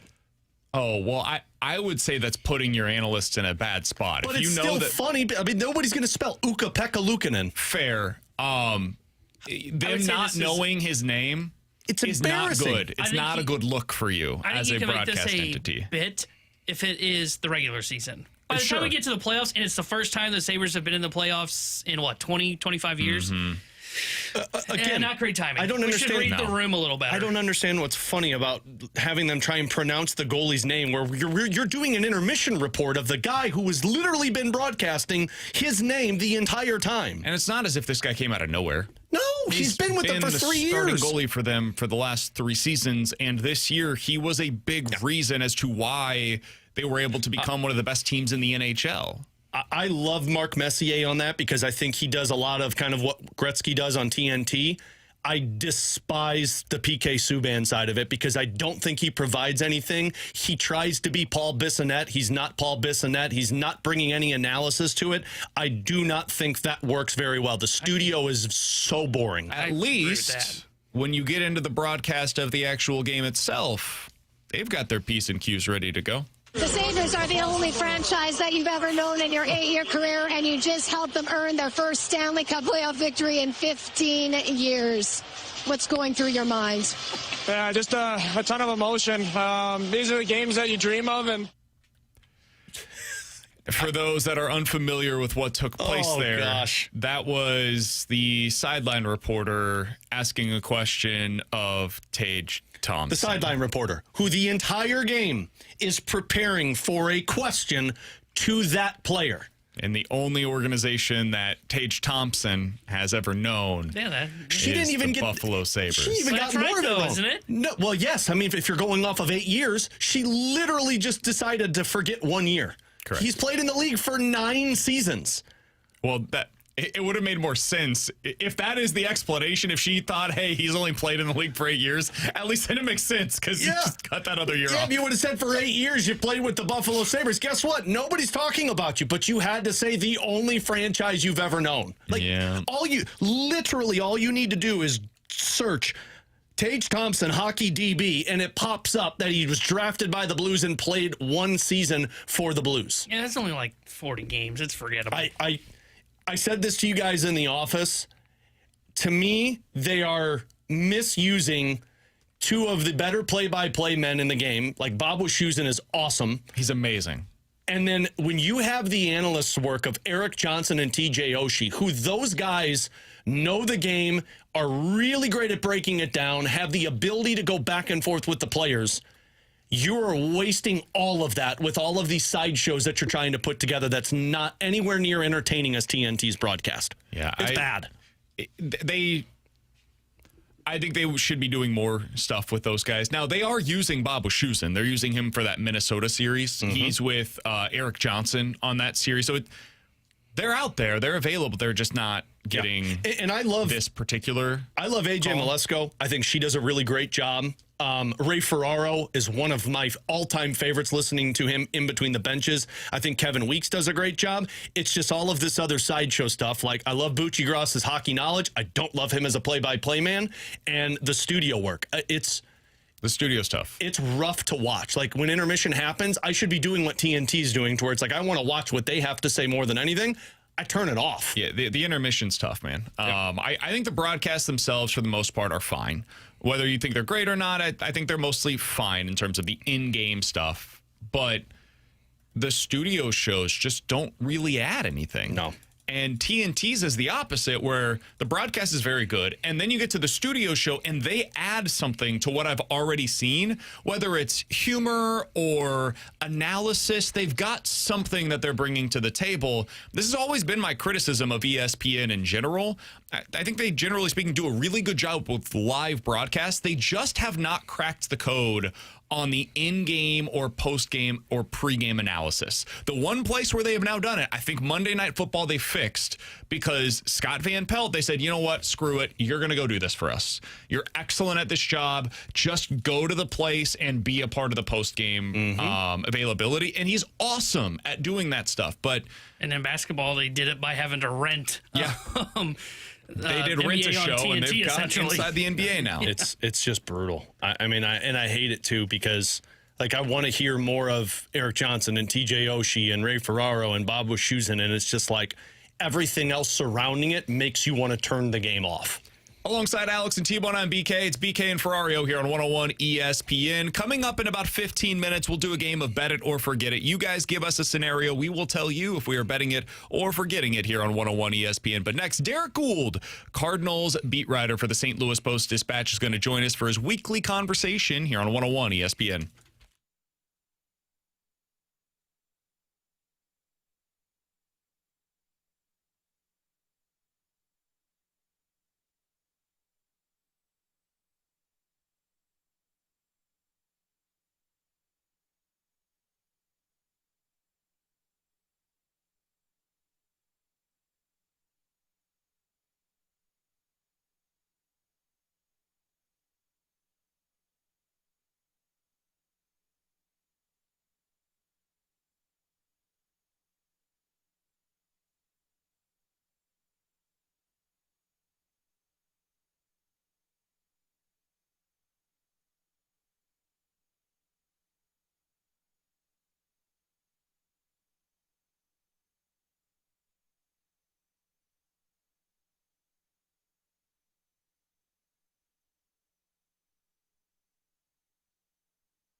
Alongside Alex and T-Bone on BK, some Miami music as we have the one, the only Derrick Goold joining us here on the show. You can find his great work over in the St. Louis Post-Dispatch. You can follow him on Twitter at DGould. You can also hear him on the best podcast in baseball. Alex, I had the pleasure of joining Derrick yesterday on the best podcast in baseball. You can find that wherever it is that you get your podcast. Derrick, appreciate the time as always, man. How's South Florida treating you?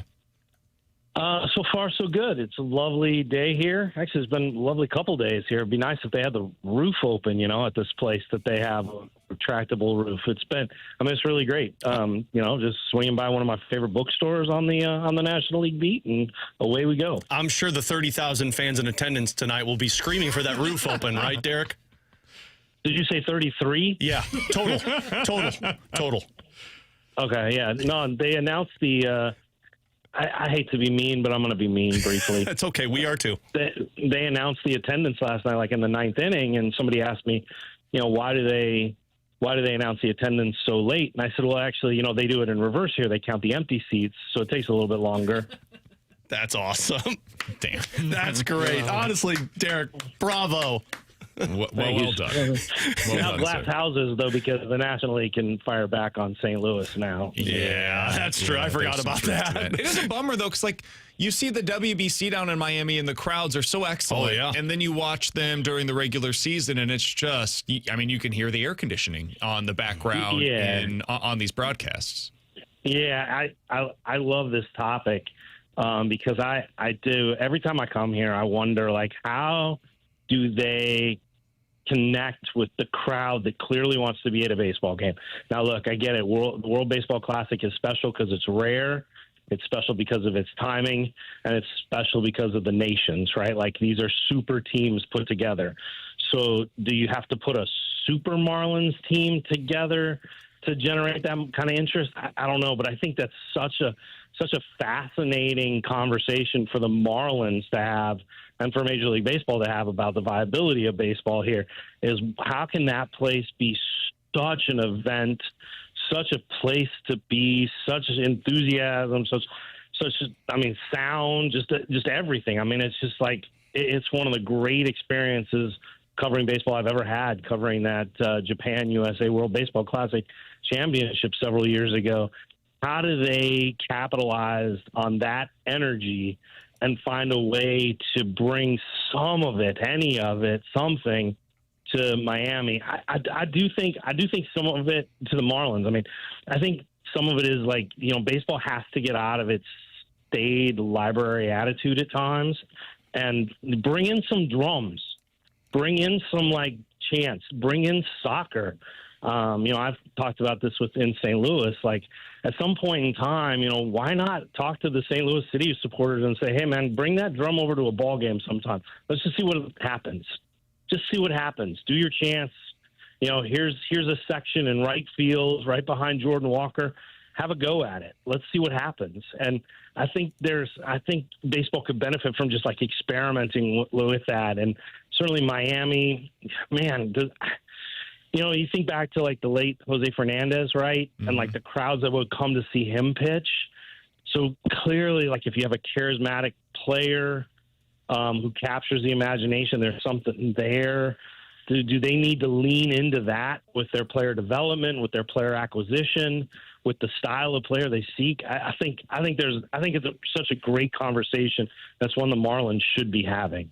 Derrick Goold joining us here on 101 ESPN. So the Marlins are the opponent right now. The Cardinals are the team we're going to spend the majority of our conversation talking about today. Mm-hmm. Derrick, the Cardinals last night, I'm so glad we had the conversation yesterday where we talked about the Cardinals' hot start, how well they were playing, and so much of what we saw yesterday was a reflection of what they've really been all year long. They take extra bases, they make the other team pay when there's an opportunity to do so, and they, generally speaking, played pretty well defensively. And yet they lose the game 5-3 because they don't hit for extra base power and the other team does. And we know that's one of their big deficiencies on the season. What did you take away from that loss last night down in Miami? Yeah, I think you outlined it really well, that all the little things in the world can go right, and every so often you do need a big thing to win. the Masyn Winn going first to third on a wild pitch. It's like, oh, well, that's the moment. There you go. That's the Cardinals taking advantage of another team. And then Masyn Winn is there at third still when the inning ends. And, there's a strikeout, 1 of 13. There wasn't the situational hitting. And, of course, in the bottom of that same inning, there's a double that gets just down the line between Urias's glove and the third baseline, left field line. So I think, it's that kind of thing, right, where the difference is the Cardinals do everything to squeeze their opportunity, and the Marlins create one on their own, right? And I think there's a lot of what the Cardinals are going to be this season in last night's game. Sometimes that's going to go right. Sometimes it's going to go to where they fall just shy. And all the time it's going to put a lot of strain on the bullpen. And it's going to put guys who are still trying to figure things out into spots where they're in a chase spot or in a hold spot like we saw with Swanson and Fernandez last night. And that's just how it's going to be. And how they pitch and how they figure it out is going to determine a lot of the direction this Cardinals season goes. But I think if you're a Cardinal fan, you look at last night's game and say, all right, I'm going to see a good group of games like that this season. And it's a 5-3 loss, partially because they're playing the Marlins. That game isn't all that close if they're playing the Dodgers and it goes the same way, just to be blunt. But it kind of captures where the Cardinals are. They're going to have relievers in spots of higher leverage than they want. They're going to have days where so much has to go right for them to put up a crooked number rally. And they're going to have times where they do a lot of things really well. They did a lot of things well last night, and that's just not enough. Derrick, we talked to Jordan Walker yesterday, and although he continues his hitting streak, we knew it was going to cool off at some point with the home run and the power being showcased. And it does seem like teams are targeting a little bit of a different area on Jordan Walker with the swing and miss. Do you see the approach kind of putting Walker into a mini slump right now? I think Myers deserves some credit for that. Yesterday, he hits the first 2 batters of the inning, and he kind of figured out his sweeper at the expense of Jordan Walker. That was kind of the at-bat. When I went back and when I watched it in real time, I was like, oh, well, this is a missed opportunity. Went back and watched it later after going to the clubhouse and talking to folks. And it's like, oh, well, that's when it snapped into place for him. And Jordan Walker came back to the dugout, and he was talking to the hitting coach and folks and said he just did not pick up the sweeper very well. He was not alone in that. There are 8 swings and misses, I think, on the sweeper alone. You saw it in tight on Alec Burleson, and he had a really awkward swing. So Walker was not alone on that. But here's the part that maybe gives you a sense of where he's at and what's different sort of in the moment right now and what he's improved upon. Is he then says, well, I got to have a different approach. I am not going to hit this guy for power. I'm going to have to shorten things up. I'm going to have to figure out a way to combat that sweeper. I'm going to have to look for another pitch and try not to get an upside-down count where that's all I'm going to see. And so he adjusted his approach and then was rewarded with it for a single. Now, so does that stand out as like, oh, okay, it's a ground ball up the middle that, extends the hitting streak, but that's not the power that he's been doing? Or do you go like, oh, well, there's a guy who realized, man, he's overmatched by this pitch and has to find a way to fight. And then sort of going after, and we've seen him before go into that repetitious at bat where he falls for the same pitch multiple times. He changed, and he found some way to. I mean, look, he was the best offensive player last night, and it was because of how he ran the bases. And he was like, that was what the game offered me. I wasn't gonna hit for power against Myers because they just didn't pick him up very well, which I thought was very interesting kind of subplot last night's game. Derrick, when you look at, speaking of running the bases, a guy that I expected to do a whole hell of a lot of that this season was Victor Scott II, and it just hasn't clicked yet. He has 3 stolen bases on the season. 2 of those came on opening day. His offense has really left a lot to be desired over the last couple of weeks and really all season long.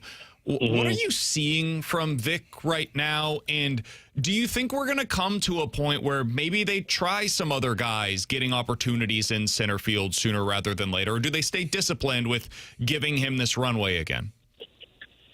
I think the question of the second part of the answer to the second part of your question there, where you're saying, are they going to look at other guys? I think we're already starting to see that somewhat. it's yesterday they were obviously in a chase situation, but I mean, Fermin was out there, right, in center field, and it wasn't Nathan Church out there, right? So I think you're starting to see that, maybe not with starts, but you're starting to see that within games, and some of it too is definitely response to the situation, but it's also like, all right, well, let's see what this guy does with this opportunity if it comes within a game as opposed to start a game. Offensively for Vic, I think, when you watch him, he's trying to like break out of that flare to left field world, right? And that ground ball to second base.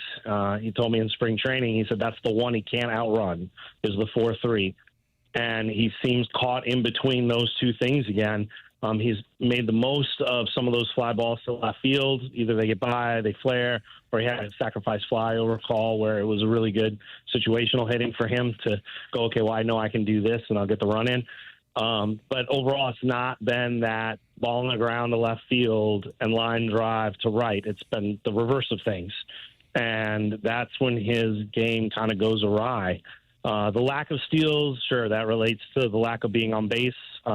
He's also given himself up a lot when you think about all the sacrifice hits he's had, which is the nature of where the Cardinals are. So those also are times when he's not necessarily, those would be times when you think, okay, well, now say he sacrifices a guy over, he's not on base, or say he does get on base, but they're in a chase position, so he's really not stealing all that much with Weatherholt behind him. I think the circumstances have also kind of slowed the number of steals. So he's had two things playing against him. They're not on base all that often because he's given himself up or he's searched for a swing. And two, when he is on base, you got these two guys behind him in Weatherholt and Herrera, who, ostensibly should be able to drive him home from first, and so why risk the steal a second? Can I make an argument on that, Derek? Because I would say, this is the kind of team where get aggressive, man. Find out where that line is.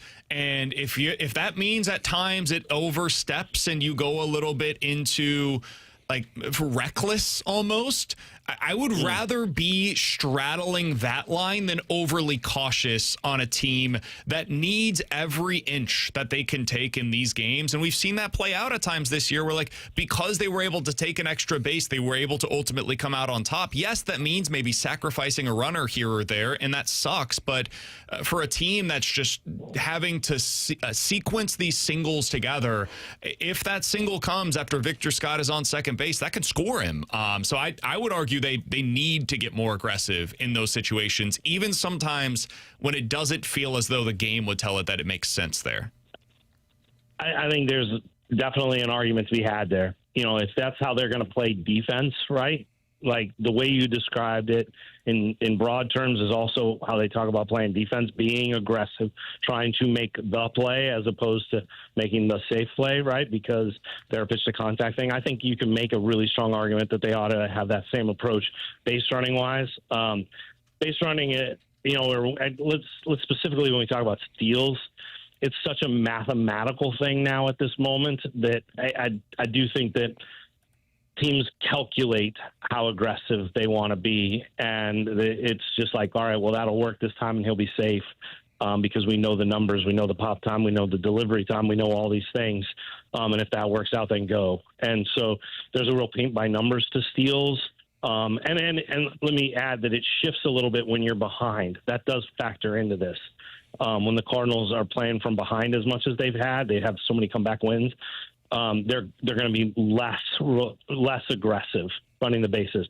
I think you can make a strong argument that they should be more. I definitely think so. I do think you're swimming upstream against the analytics at that point. Yeah, I hear you, and I understand that's kind of. I'm not happy about saying that. Don't confuse my explanation for my advocacy. Totally. But that's. I think you'll run into the numbers at that point. I would say the numbers would also tell me this team's not going to be very good this year. And so if you want to create an edge somewhere, this is a place where, maybe it invites a little bit more risk, but with risk comes potential for upside. And this is a team that kind of needs to aim for that upside. And that means living on that that razor's edge of going from reckless versus fearless. And I think you look at a team like Milwaukee, and they're on that razor's edge, and it allows them to reach a little bit higher of a ceiling than maybe what their bats would otherwise suggest they should be capable of. I'll add that you could also introduce into your argument that the way teams play defense, or at least as ragged as some of these teams have been playing defense this year, that maybe force them to make a play every so often. It wouldn't be such a bad thing. Like, all this data and all this stuff is often based on best case scenario or large data sets, right, of what usually happens. But every so often, force them to make a throw, see what happens. That's a great point, Derek. Because I think, there's been a real lack of crisp defense from some teams in the majors. And I'm not just talking about ones I've seen play the Cardinals. I'm talking about watching on TV. And it's just like, wow, they're a little sloppy. They're a little ragged. And if you force the issue, maybe the game speeds up on them a little bit too. Especially early in the season. All right, Derek, this has been awesome, man. Thanks so much for catching up with us today. We can't wait to do it again next week. We'll do this each and every Tuesday with our friend, the Cardinals beat writer, Derrick Goold for the St. Louis Post-Dispatch. Enjoy yourself down there in Miami. We'll talk with you again next week, Derek. So this week you had Miami music introduce me. Next week, what's the plan for Pittsburgh? What are you going to have introduce me then? Great question. We'll put Derek on, or we'll put T-Bone on it. No, it's going to be Pirates of the Caribbean. There you go. Oh, there we go. Yeah, or the Pit theme song from the TV show or something. Are you watching the Pit? I wish. Oh, no. Dude, it's so good. So good. This baseball thing that happens every day, guys. It's like when they ask me during hockey season if I've caught up on a show, Derek. I'm like, no, I haven't even watched a show for 6 months. I don't know. I would love to. I hope to at some point in time. I hear it's good. You'll get there, Derek. It's very good. ER with a side of pierogies, is that right? More or less, yeah. Pretty much. Okay, good. I'm looking forward to it. You'll enjoy it. Derek, appreciate you, man. We'll talk with you next week. Thanks, guys. You got it. That's Derrick Goold joining us as he does each and every Tuesday here on BK and Ferrario. You can read all of his fantastic work available to you right now over on the St. Louis Post-Dispatch website, stltoday.com. Coming up next, we're going to do Better to Forget It. 314-399-9646. That is the Air Comfort Service text line here on 101 ESPN.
314-399-9646 is the Air Comfort Service text line for Bet It or Forget It. You guys give us a scenario. We will tell you if we are betting it or forgetting it here on 101 ESPN. All right, let's start out with this, Alex. Bet it or forget it.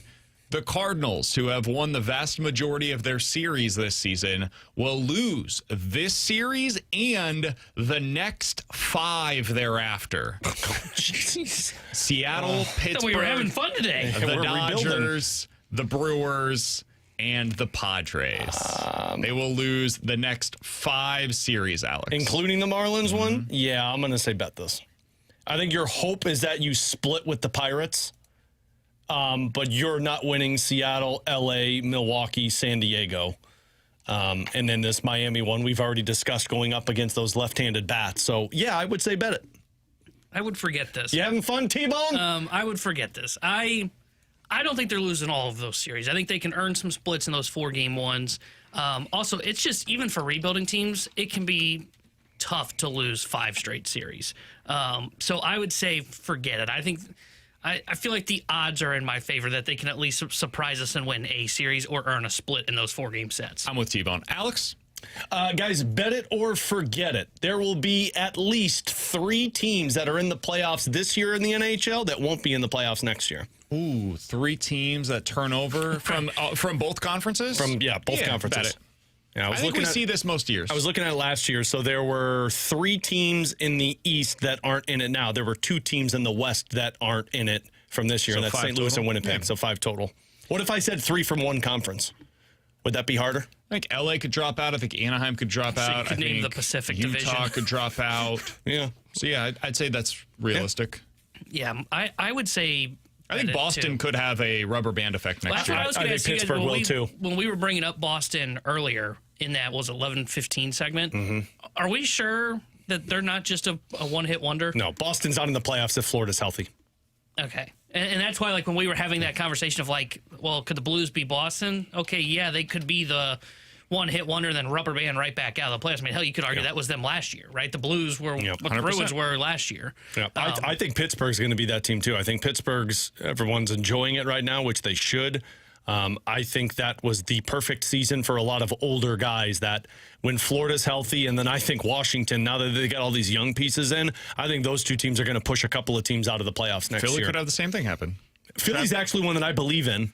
Travis Konechny had a really good year this year. Is that going to continue? This kid that they brought in, this Porter Martone, like, that's the guy that raises the ceiling of your roster. But to your point, does Dan Vladar continue to put up incredible numbers as a goaltender?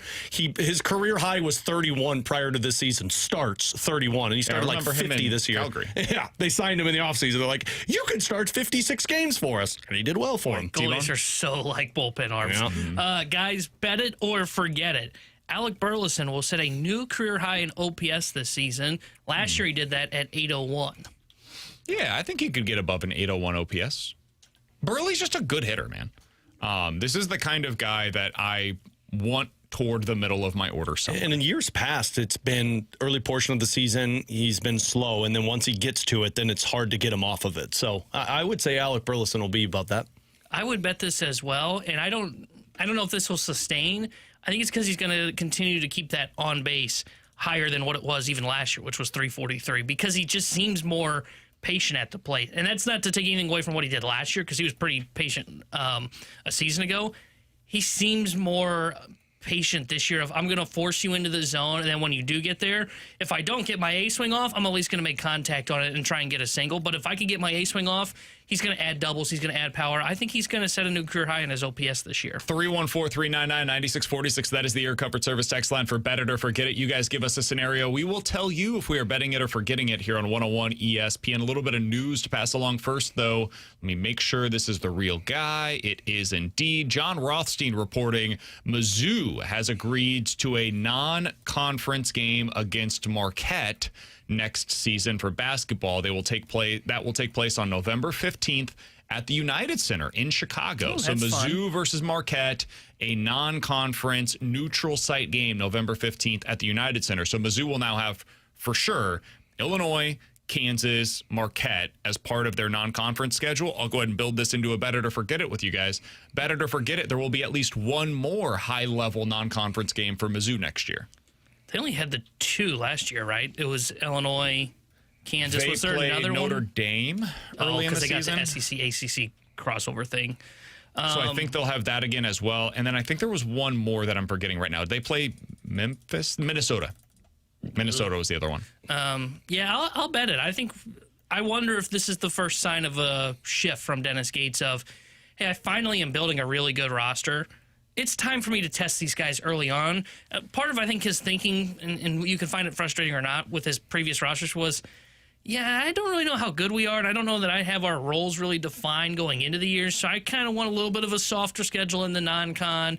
He also has that true belief of, hey, the SEC will help boost up our resume. I want to get everything kind of lined up before we get to conference play. When you have a good team, you want to test them early on if you're going to try and be someone that can get to like the Elite Eight or Final Four run. I think his old way of scheduling, previous way of scheduling, was about boosting the floor. I think improving the non-conference slate will boost your ceiling. It will allow for you to get into the top 5-ish seeding in the NCAA tournament. I'm going to bet this. I think they have a better non-conference schedule this year than what we've seen previously under Dennis Gates. All right, Alex, you ready?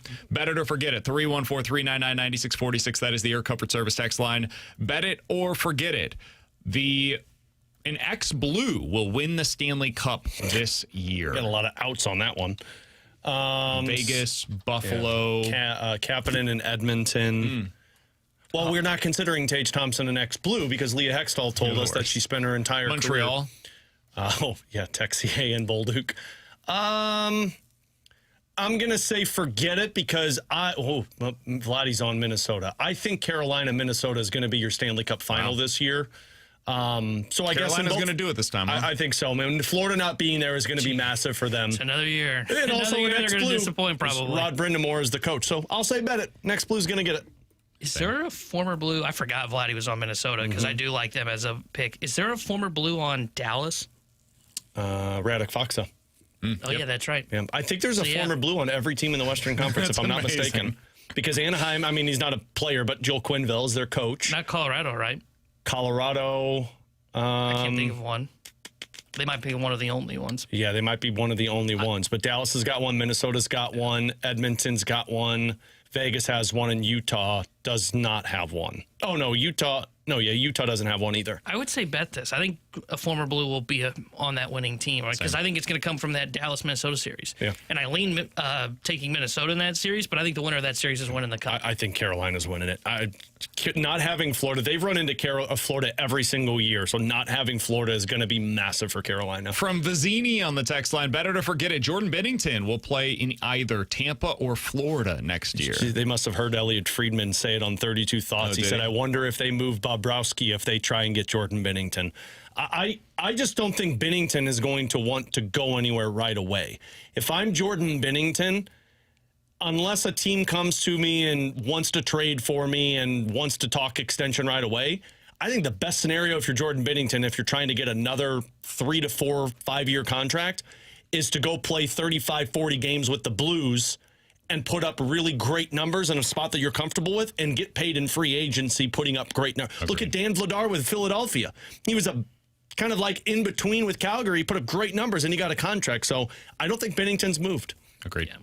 I agree with you. I think the Blues want him here for this year, I think they need him here. Because they don't, if you look at the market, there's nobody you really want to go out there and sign to a longer-term deal. You don't have someone internally ready to take on that backup role, and they're going to want to go 1A, 1B in their goaltending tandem. So I think they just keep Bennington. By the way, just to pass it along, Alex, Ian Cole is on Utah, so that's another out for you. Thank you for that. That is there's a lot of blasts from the There past. is a lot of former Blues playing. I mean, you've got Kevin Hayes on the Pittsburgh Penguins. I'm not counting that one. Well, he was a former Blue. I Noel still want Chari's my on that team too. second-round pick back for that guy. Lineup for the Cardinals is out. I'll give you a notable name that is in it coming up on the other side.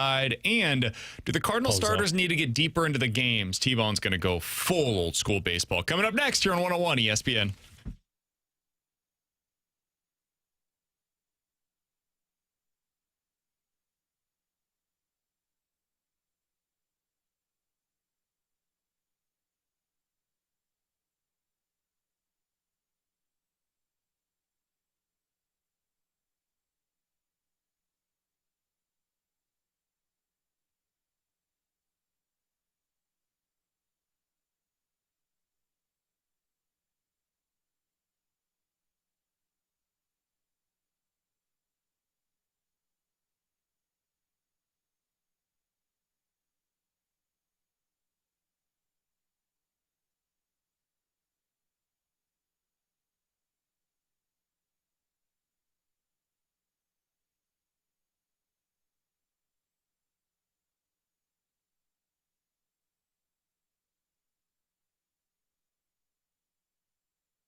Tanner Hendrickson here. The Sports Center update brought to you by Universal Windows Direct. Cardinals fell to Miami yesterday in Game 1 of their 3-game set. Game 2 will be tonight. 5:40 will be first pitch. Chris Paddock will be on the mound for Miami.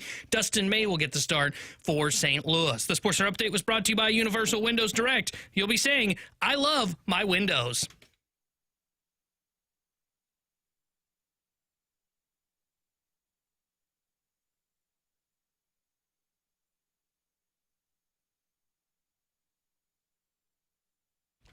Alongside Alex and T-Bone, I'm BK. So the Cardinals lineup is out. If you're playing a lineup game with the Fast Lane later today.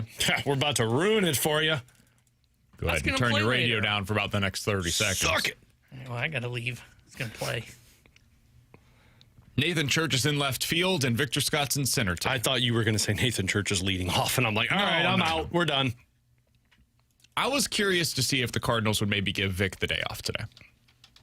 Especially after Jose Fermin had that unbelievable catch in center field yesterday. He showed that he's at least capable of playing out there in center. I wondered if maybe they'd say, you know what, it's time to get Vic a day off of his feet. Let's allow him to take this time. Maybe that's a tomorrow thing. Where the getaway. They buy him the extra day off by giving him the Wednesday and Thursday, which is already a designated off day. So that's something they could do. It's a day game after a night game as well. But yeah, I was wondering if maybe they would do that. They chose not to. Any surprise there? No, I wouldn't either. It's the rebuild, right? One answers. Even if it looks ugly and if he's not performing well, by the end of the season, I'd like to know what he is. So I'm A-okay with them throwing him out there as much as possible. And yeah, it makes sense for the getaway day tomorrow, night game to day game. That would be the one that made the most sense. But I don't care if Jose Fermin's making incredible catches every day. Victor Scott should be in my center field spot all the way up until the end of the season. Yeah, I think it's probably the right call to continue throwing him out there for right now. I understand it's not been pretty, and I agree. I also don't know that you've got really good answers that matter for the long term, right? Like you mentioned, for me, that was a great play in center field last night. He can clearly play center field. He's not your answer long term in center field. You know, is Nathan Church maybe an answer in center field? Like when Newbar comes back, could they maybe shift Church out there to center field and say, okay, let's give him some run? That one you can maybe convince me on, but I just don't see an answer for it right now. So I think you just kind of have to keep throwing him out there and see if he can figure it out. I think that's probably the right move. Because it's been really ugly so far. The thing that surprised me, I don't know, like defensively he's been fine, but the arm has just shown up more this year, where it is very clearly a liability for him in center field. So that's been a little disappointing as well. And then we just go back to the stolen base numbers. Like he's going to have to do more on the base paths to clearly imprint his name upon these games. All right. The Cardinal starters also need to do a little bit of that. They need to do more than what they have done so far this year. T-Bone's been big mad about it all year long. He's throwing things in the office before the shows. What are you doing, man? Yesterday, Michael McGreevy in a game where they needed him to get deep into the game. T-Bone's over here angry that he only threw 80 pitches and could not get through 6. Jesus, T-Bone. He has an advocate in Lance Lynn in this regard. Here's Lance Lynn on Cardinals territory yesterday, Alex, talking about the Cardinals starters and how deep they are getting into these games and how eventually this is going to have to be something that they are getting deeper into these games, even if that doesn't happen early in the season in a month like April. T-Bone, that's as much vamping as I can do. As the year goes on, if your starters only go 5, your bullpen is going to get thinner and thinner because it's good that those innings start adding up. So I think as May comes in here, they're going to start pushing these guys to maybe another inning, and then that will help the bullpen as it goes too, and then hopefully everything works out well. But they're in a spot right now where they're going to have to stay healthy. With Fitz being injured, that hurts what they were trying to do to monitor some of these guys in the second half of the year. They do have some young guys that they're going to be able to throw in there as they go on, but when that starts happening, you know, all hell could break loose or everything could be great. So that's where we're at the old wait and see. All hell could break loose. Everything's going to be great. You're right. That is 2 ends of the spectrum. Where do you think the Cardinals rank right now in terms of innings from their starters, Alex? I would say seems like a BK game, middle of the pack. Let's go 16th. I think they're higher than expected because I did look this up a couple of weeks ago. I want to say like 18th. They're 16th right now. Alex was 100% correct. Here's a caveat, though. Let's see. How many of the teams in front of them have started an extra game? 1, 2, 3, 4, 5, 6, 7, 8, 9, 10 of them. Okay, so what would that do then? So if you let's say they go deeper, they'd be right there. Yeah, if we could go deeper in the game. They had another 6 innings, they would be about 12th. So if you throw in one extra start today, if Dustin May were to go about 6 innings, you'd be roughly 12. That's just kind of the point. The Cardinals starters are fine. Yeah, like they're going 5 innings for you. I don't know have what more you want. a quality problem, not an innings problem right now. They're 23rd in Major League Baseball in starting pitching ERA. That's your problem. When they're out there, they're not very good. If you want them to go deeper into games, you're basically asking for the lesser pitchers to throw more often. And I don't think that's something that we should necessarily be asking for right now. Eventually, they will have to do so just because they're going to throw 100 pitches.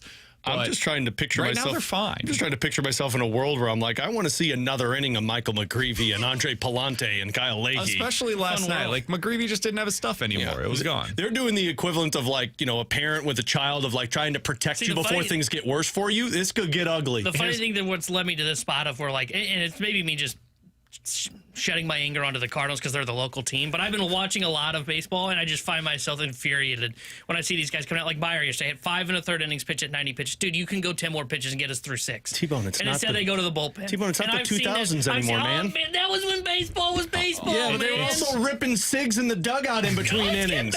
We don't do this anymore, man. Number one, Max Meyer has serious injury history. That's why we're just now seeing him get extended runway at the major league level when he was a top 3 pick like 10 years ago, it seems like.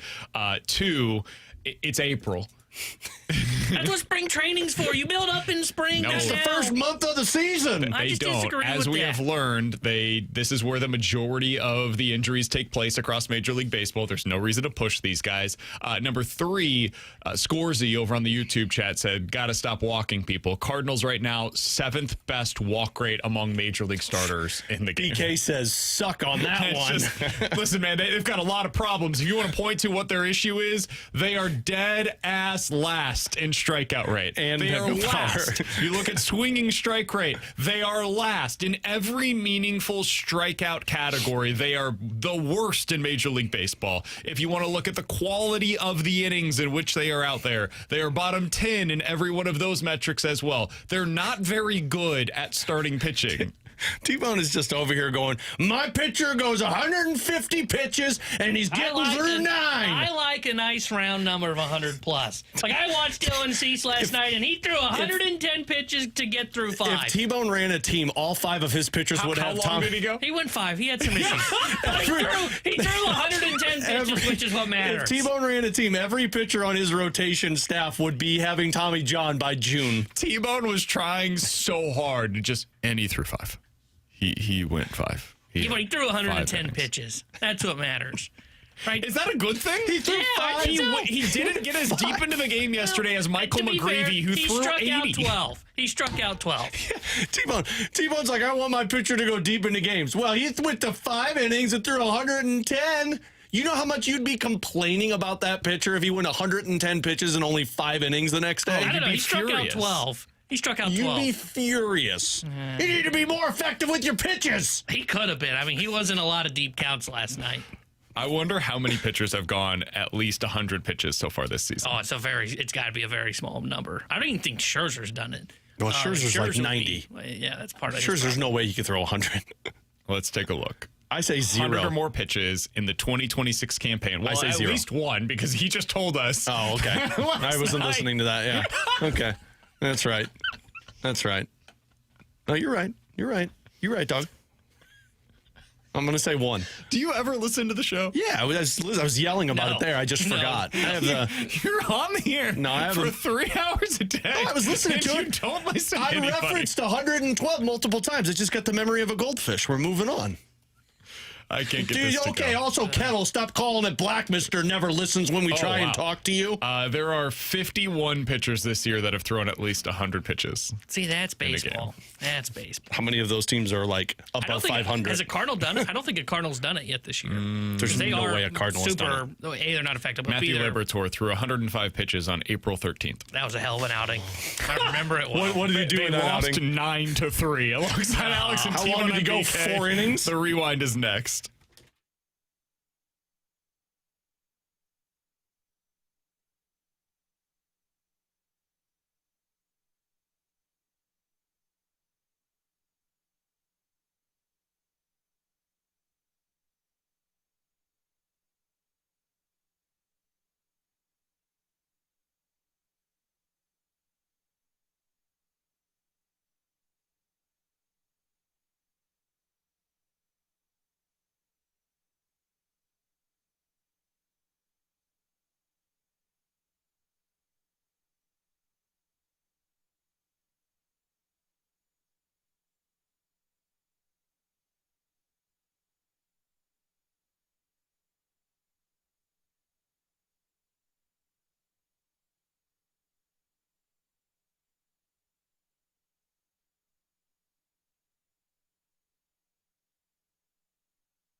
That's Alex. He's T-Bone. I'm BK. Cardinals back in action this evening. It's a 5:40 first pitch in that one. By the way, the Dotem, the tournament, it's coming back. It's on Friday, May the 15th. It's at Oak Valley Golf Course and Resort.